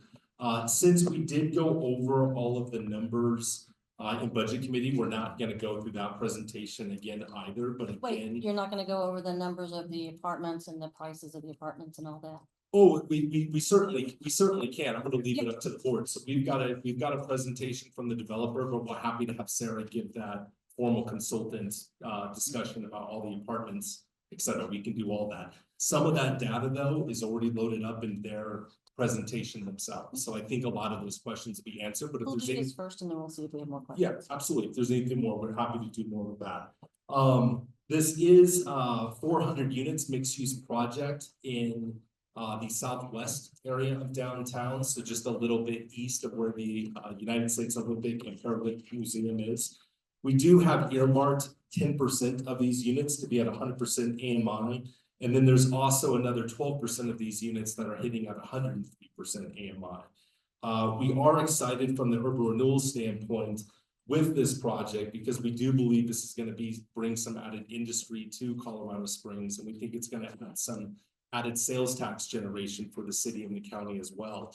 We also expect more property tax generation for the library. And of course, we have built into this agreement. It is not in your packet. We did notice that the TIF agreement that's in your packet, it should be 50%. It's a 50% split, 50% to library district, 50% to the URA, which means the project for this. So I just wanted to make sure I'm on the record of saying that. Again, I think I'm going to tee up Andy and Kevin for the presentation. Jeremiah, do you have that loaded up over there? Should be the PowerPoint, not the PDF. Yep, that one right there. Bottom one there? Bottom one, you know? Okay.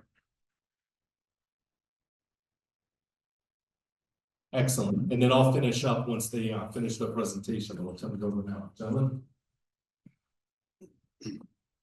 Would you rather have me use the microphone or can you hear me okay? Can hear you fine. So good evening, You guys can hear fine back here. people online can pick it up. Yeah. All right. Oh. Sorry. Yeah. Good evening, I'm Kevin O'Neill. This project is a vision that I had.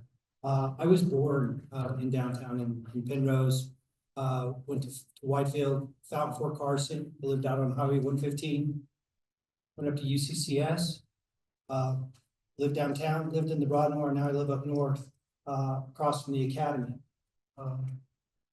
My living is made off of investing in tech companies. The goal is to buy tech companies and move their headquarters and their ownership to Colorado Springs. We've been doing that for about 15 years. Andy's going to introduce a project called Catalyst Campus. It was a vision project that I had back in 2015 about how to help our ecosystem, our community. All of us have a vision about the way we're going to see our community grow. My vision is to bring great paying jobs to this community. One of the things that I found in investing in tech companies is that we bring kids and employees from all over the country. And a lot of those are in urban settings. They're in settings where they live in high rises. They're in settings where they have high density. I live with the motto that build up if you can and build out if you have to. I believe that going vertical is easier on our fire department, our police department, our streets, our roads, our utilities. Pretty much everything benefits with the exception of the loss of a skyline, if there is that. And so there's always trade-offs, but it is my vision to bring this building here to help us recruit. We currently have 6 defense companies and tech companies downtown. We are struggling to recruit. Although our wages are superior to most, we need housing. This is a different product than we've ever seen in downtown. We own property on the east side of downtown, on Catalyst, and in the center of downtown. It's called the Gazette Building. This is a project in one of the 2 lots that we have in Southwest downtown. Southwest has been struggling to get off the ground for the last 25 years. Jeff Smith Classic had an original idea that he would build a strong downtown. I believe in a strong downtown. This is our effort to help the Southwest kick off. We know their museum is down there. We know that the stadium is down there, but we're struggling with private capital to get any traction. This project is not a high profit product. It is a legacy project for me. It is something that I want to see in our downtown to help us grow into the top 40 of our communities in the nation. So with that, let me turn this over to Andy, and he can tell you a little bit more about the project. And just to that point Kevin just made, in the just first 6 months of 2024, the total gross sales in downtown Colorado Springs is actually down 6%. That's your restaurants, your bars, your retail stores, your services, all that stuff. It's been down. Foot traffic in downtown continues to decline year over year for the last 2 years. So downtown is struggling, and we can talk about all those reasons in the economy and things that they are, but they will benefit from more foot traffic as well. Kevin mentioned Catalyst Campus for Technology. That's a photo of it downtown. It's on the eastern side of downtown. So Kevin built this in 2014, 2015, and this is a campus that's designed solely for advancing small tech companies in the DoD space. I get very nervous when I see large numbers for a large spread. What is the actual amount of jobs in the average? Upper left, 2,600 jobs. And what's the Great. actual high paying jobs that he talked about out of those 2,500? You'd have to divide it into it, but I can tell you these companies are all averaging wages in 6 figures. Are they hiring? In the industry, what's that? Are they hiring? Yes, actually, one of our companies, and just one example, Specific, people can say hi, low, and hi might mean one thing to Randy and one thing to Aaron and one thing to me. Let's be totally get it. Yep. So just to give you an example, Blue Stack is one of the companies that Kevin was referring to that we invested in 2021. They employ 140 people downtown and pay an average wage of $177,000 a year, 100% healthcare, a 10% match. What's the lowest they pay? What's the lowest job and the lowest position pay? Lowest position, I don't know, you guys, just under 90,000. The highest positions are up around 350,000. Okay, thank you. So that's the kind of jobs we're talking about. So, but from the experience of building, so this is a 9-building, 250,000 square foot campus housing government labs and industry, and some academia in there. UCCS has a presence there as well. But from the jobs created, from the struggles of the companies, as Kevin mentioned, what we see is they have to recruit a lot of new employees, these companies. They draw some from our universities here, but the reality is they have to recruit all over the country. So that's been a big motivator for this project, to build a different kind of product. This is not a affordable housing project. This is a different kind of project. How will this project benefit you all in the library district? We are seeking a 50% share of the TIF.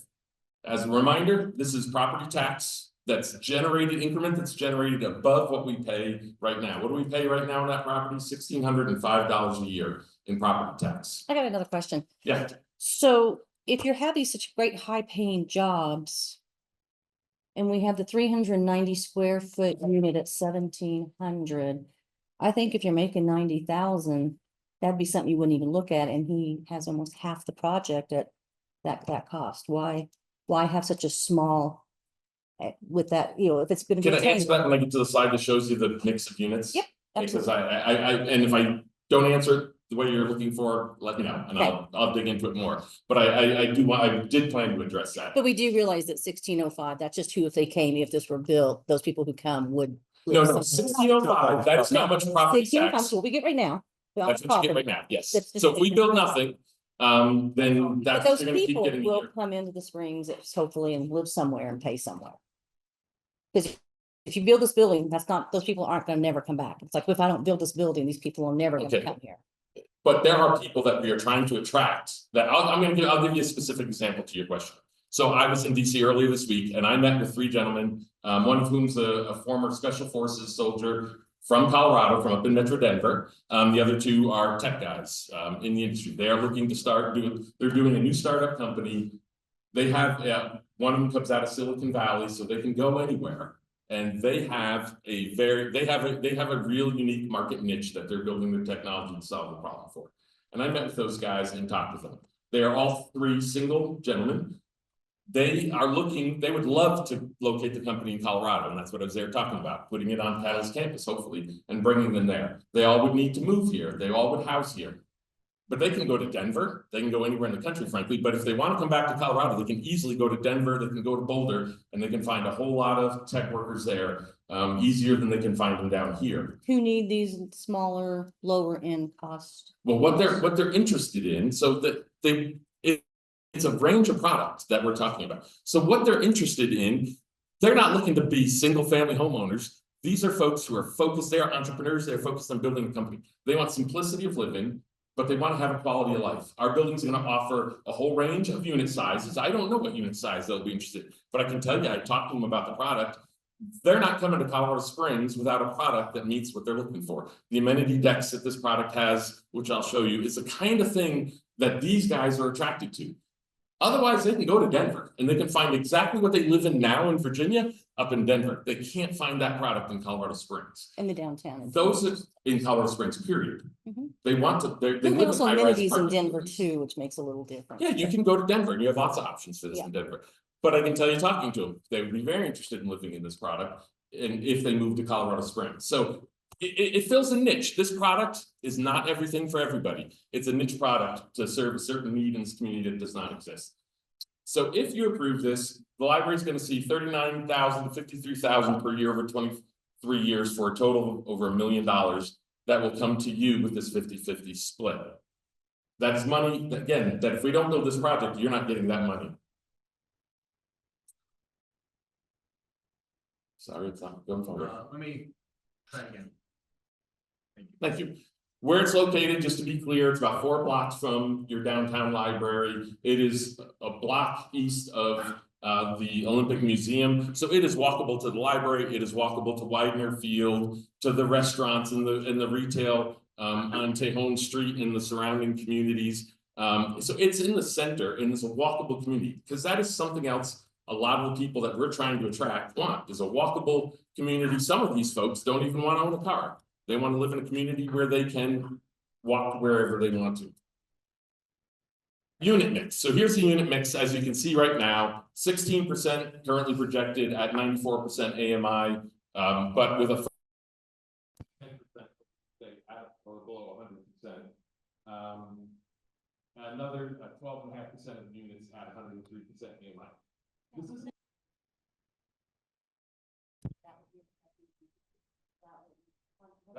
that's the projections. Those are the current projections.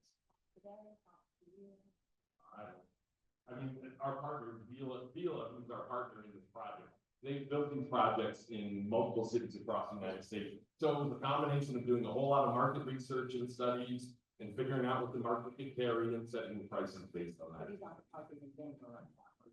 No, well, keep it in mind, it's project not built. Yeah, and it's gonna be 3 years before it comes online. Denver has units as small. Every city in America has units as small. Actually, no. So our partner Vila have built.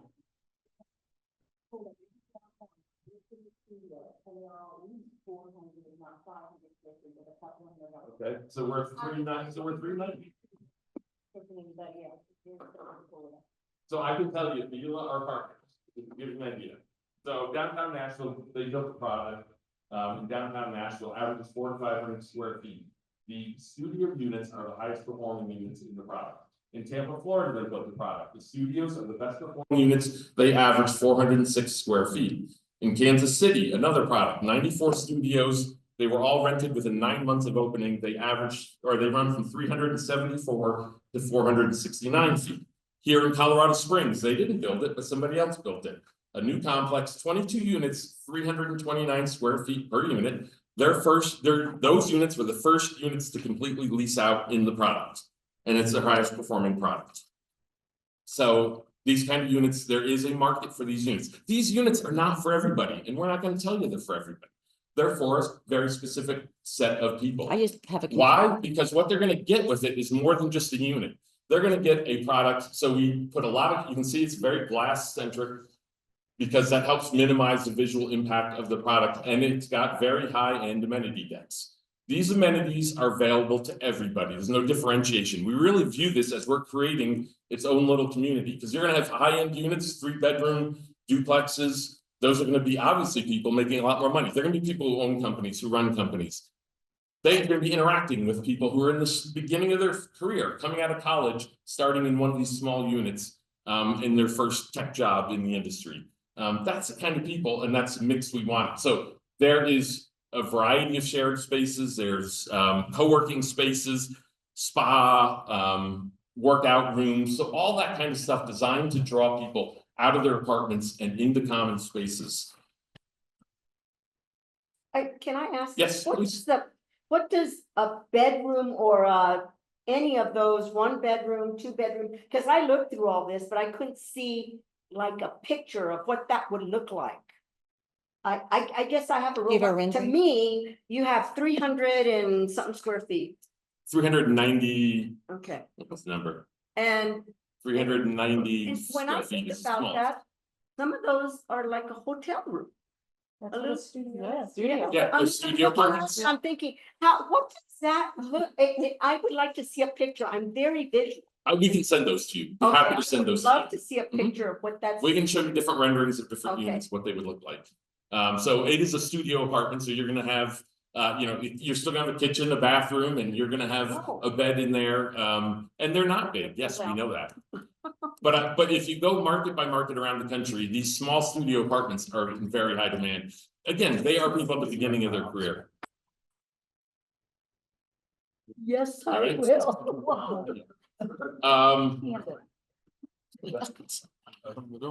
Last thing I just want to say is, we have had some conversations, so it's 404 total units, Okay. 4 blocks from your library. So we would love to see, how do we engage?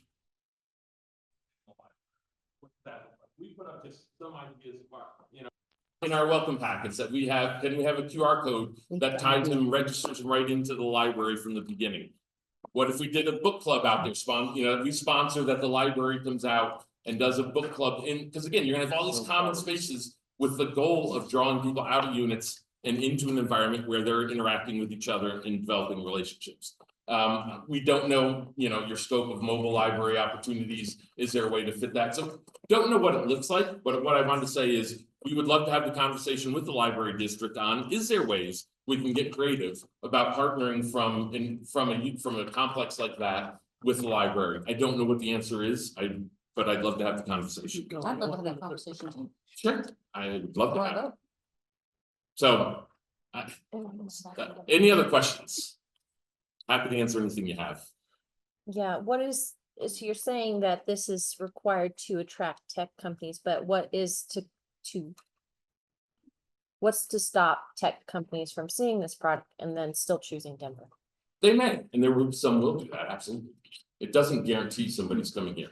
But what I'm saying is you're not gonna attract certain people here, I'll give you another example. A classmate of mine, I'm a West Point graduate, classmate of mine, he's owned multiple companies in Chicago. He only lives in downtown Chicago. He does not own a car. He's got plenty of money. He lives in apartments in downtown Chicago, doesn't own a car because he likes to walk and bike everywhere he goes. He wants a downtown centric living center. He would never look at Colorado Springs because there's nothing here that meets what he's looking for. Do you think maybe it also has to do with our 6% losing in downtown too? And we don't have, like in Denver, you have, the opera, you have all the different types of things that we haven't built that maybe, instead of they'll come and then we'll build it, maybe we build it, then they come. Well, we've done some, Widener Field and the Olympic Museum and the things that have been built of late. I don't know.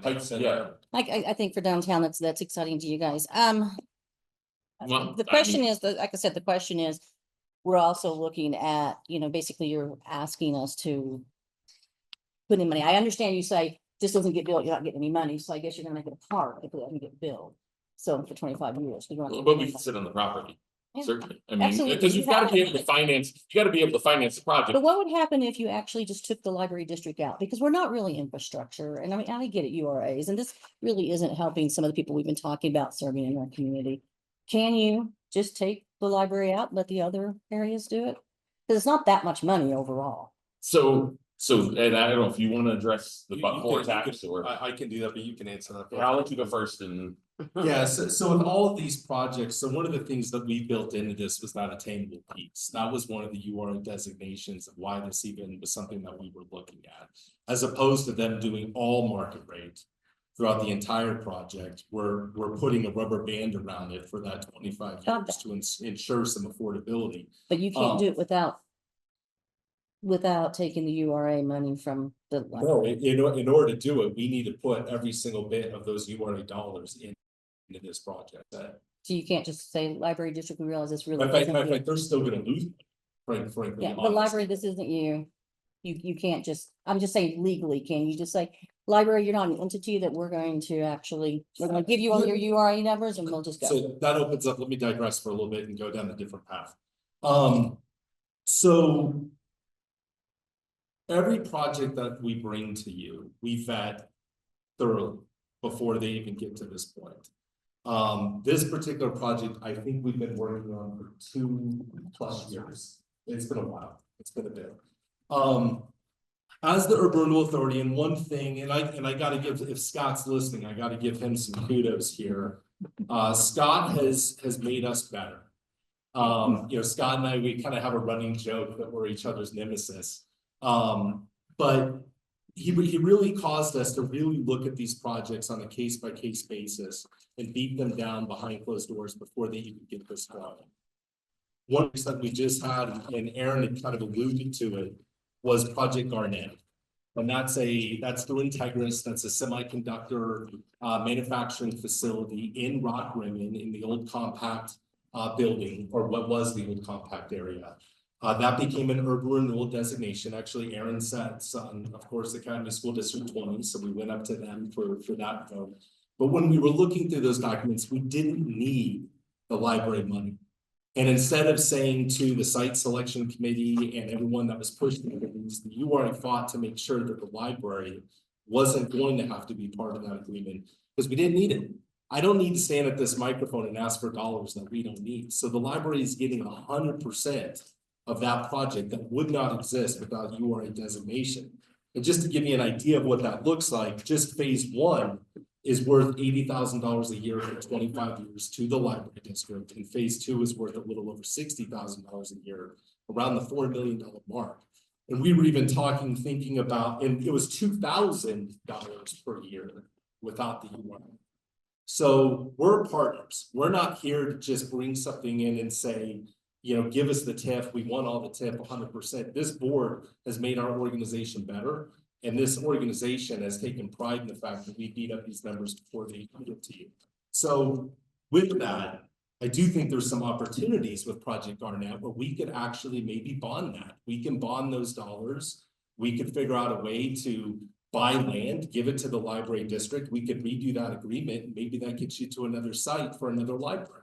So you feel like those saying, if you do this, I get that. So I don't want to go down that way. I'm not doing that. You brought up the No, point. I asked you a yes or no question. Can you, as the URA, say on this project right here that you do not need the library dollars? Yes or no? Yes. Thank you. As we've demonstrated. Yeah. But can I? I don't want to hear well, Integris could do this, it could do that. That's, we're talking about this issue, and that's But when you irrelevant. talk to our specific project, so we were very intentional. So we have $23 million in eligible public improvements with this project that need to be built. So Basically infrastructure and roads. Right? Yes. So, but we've only asked for collectively across the TIF districts, $11 million net present value of the incentives. So we pay the other $12 million ourselves. And that $11 million was the exact amount we needed to get to be able to make the numbers work, to make the project work. So sure, can you remove that? Yes. Then our numbers don't work, and then we've got to figure that out. Because you got like another one. I think it was, I don't remember off the top of my 36,000 for the first few years. I know you got to go through the whole 25 years. But that it's 36, you just can't say no in the library and let. Cause we don't do a whole lot of infrastructure there, you know, that's not. Yeah, our- you're gonna make the library district serves the 404 residences. That the people that are gonna be living in those residences, Whether they live in your building or any building and they come into El Paso County, we serve all people. right? Whether they're in your building or any building. But there's people who may not be here. They may or may not. Having. the Just like product we don't know that if they they'll want. be rented, And I that's- can't say they will or won't. That, So, yeah, I do want to go back to the point, if we were to put another project here, so let's say the Bristow Lowell project, right? If we were to put the Bristow site at this location. I'm not gonna talk about other URAs or that they're sort of irrelevant. at I'm this just point. telling We're you, gonna you're talk about making this. money off of the project, more so It's than not you are always about now, money. and more so if Let's it talk else about gets it. developed. Let's Well, talk what about is it this. about? Is it about the dollars? Let's 'Cause you talk say- about this. URA, just continue. Okay. I promise I won't say another thing. but no, what is it about? What is it about? Yeah. Because it's a financial, Give me the answer. it's numbers. There's financial and cultural in the entire county. There's a lot looking at it. And you are coming to me saying, this is gonna do it, and this is gonna be it, and it's gonna be his legacy. You know, he's gonna have his legacy. He's gonna drive by it, and in his mind, I'm assuming it's your finest hour, your finest moments, everything you've wanted to do since you were younger. As the library board person, I want to make sure we're actually using those dollars the best that we absolutely can. And I am looking at this project, and I do not agree with a lot of what I see on your numbers, and all you do is come back and say it's money. So I do not No, want you to I'm know not that saying I'm it's- only doing it's money. I'm saying we're gonna talk about this URA. How does it help people? It creates economic activity in the And your beliefs. community, and it's gonna attract a workforce that's needed. But to you're support asking me to companies. invest, and so I'm trying to beat up. You said this board did a great job beating you guys up, making you better. I'm new. I haven't had that, so I'm asking these questions. Okay. But like I said, let's go with this URA and move forward. Sure, so did you want to go into the actual numbers within the financial agreement? Because you had said earlier that you wanted to get into that. We can have Sarah go over those. I got enough of it from them. I got my questions answered. Okay, so we're good on the numbers. Yeah. Okay, so, I mean, again, for the other board's sake, obviously, we do vet these projects. We do have instances where we don't need it all, or we do share half, or we do share a quarter, or we do share 100%. It just totally depends. I will say one thing that we've brought up to many organizations, ultimately, this is council's final decision, right? If a URA is even created. So ultimately, once we go through these processes, we've already gone through planning commission, we've gone through the school board, we've gone through the downtown development authority, we've gone through the water conservancy district. And so ultimately, regardless of what this body decides to do with the project, we need it to end up going to city council, but city council will be the final say. So you can understand say that. yes, and the council, of course, can say no to it. I just want to make sure I put that out there. Happy to answer any other questions about the project. Anyone else have any comments or questions at this point? Well, thank you very much for your time. Thank you I for know it's been a waiting so long night. long. I know it's a Thank long you. way. Thanks. I don't envy everything you have to deal with. Okay, we are now going to decision item on the water main project, and I think that's the one here in 21C, right? Yeah, that's Scott. Okay, back on. Welcome back. Probably good. I hope you ate dinner. Bottle of water. So. We're empty now, so it doesn't matter. So on the backstory of what this is, or what do you want me to, sorry, I'm going about. You know what, maybe we do know the backstory. I think one of the things that maybe what I would suggest, since we've been here a while, and there are parts of our body that are probably falling asleep at this point. Why are you looking at me? More coffee for Aaron. But so maybe we just need to see if there's any questions or comments that we want to make, and then make our decisions. Does anyone? I will. Any questions or comments on the water main project that we want to take place here at 21C? Is everybody good? So should we just call for a vote? Somebody has to make a motion, of course. Scott is off because he was not feeling well. Okay, Yes. I'll make a motion. Okay, go ahead. So I move that the Pikes Peak Library District Board of Trustees approve the 21C water main project. As Second. Okay, there's a second, there's a motion on the floor and with the second to approve the water main project. If there's not any comments or any discussion, we'll call for the vote. Ready? Okay, all those in favor of the water main project signify by saying aye. Aye. Anyone opposed, same sign.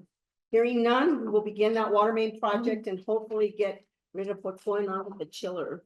Right? Okay, thank you. And I guess you're still up because we now are looking at the Penrose interior renovation that we want to complete, is my understanding. Yes. And does everybody have an understanding of what that piece is? Correct me if I'm wrong, but isn't that the piece that's in the children's area? Yeah. Is that where? Michael has a. Michael? This phase of the remodel encompasses 4 projects. Oh. And one of them is the creating a separate children's area that is has a separate entrance. Oh. Or not separate entrance from outside, but a closed off interior. Oh. The other 3 projects are the safety revisions to the computer lab and the creation of the staff desks at the east of west entrances to monitor the library. Okay. So the continuation of security. Yeah, upgrades it's a and continuation of security. They're all related to the previous security and safety upgrades. Okay. With like the boulder and stuff, the Yes. boulder, right? Yeah. It's part of And the window and, Yeah. yeah. All of that. We can also implement our new policies, when we have those entrances done also for the staff to be more equipped. How to handle that situation as well, that's part of it, that's why we have not implemented some of the policies there when it comes to belonging policy or the food and drink policy. Because at this point, staff cannot monitor how it's done, so that's part of that. And having the desk moved, is that what I heard? Correct. Creating the east entrance and the west entrance staff desk modules. And then creating one-way flows through that area so that Okay, that- they can be more easily access to those areas and then the computer lab. Okay. Which makes sense. I mean, that is just a continuation of what we've begun and need to complete, right? Okay, does anybody else have any questions? Was I the only one that was kind of out in the field somewhere, not really known? If not, I need to have a motion to vote on this. I'll do it. Okay, Julie? I move that the Pikes Peak Library District Board of Trustees approve the Penrose interior renovation as presented. I'll second. Okay, Julie made the motion, Angela seconded. Is there any other discussion, any other comments or questions before we move on? Hearing none, we'll take a vote. All those in favor of the continuation of the Penrose interior renovation signify by saying aye. Aye. All those opposed, same sign. Hearing none, the renovation will continue. Yay, we can get that completed. Okay, the next 2 decisions items are the resolution Scott. for the supplementary Thank budget. you. Thank you very much for filling in and doing a great job. Thank you. I appreciate it. The resolution for the supplementary budget on capital funds. And then we have one more on Penrose and 21C capital improvement. And that is, I believe, let's see, Mr. Randy. Mr. Randy.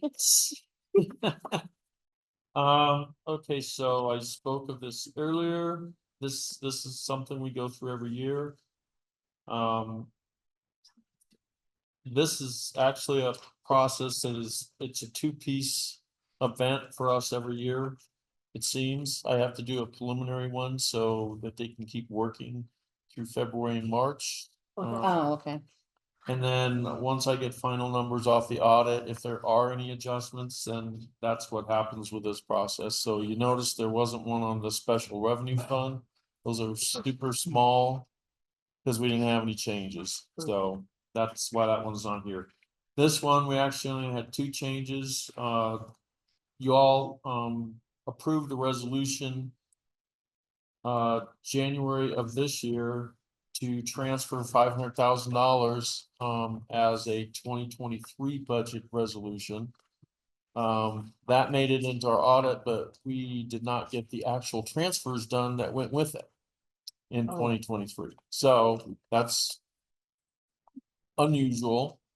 But that's why I'm carrying forward a revenue budget item from last year to this year, so we can go ahead and do the transfer and get the money in the accounts to pay for things that are slotted to happen.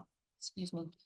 And then the other small piece was, sticking like about $46,000 into a, kind of a new thing that we've started doing for our capital, is giving me a emergency contingency fund. Okay.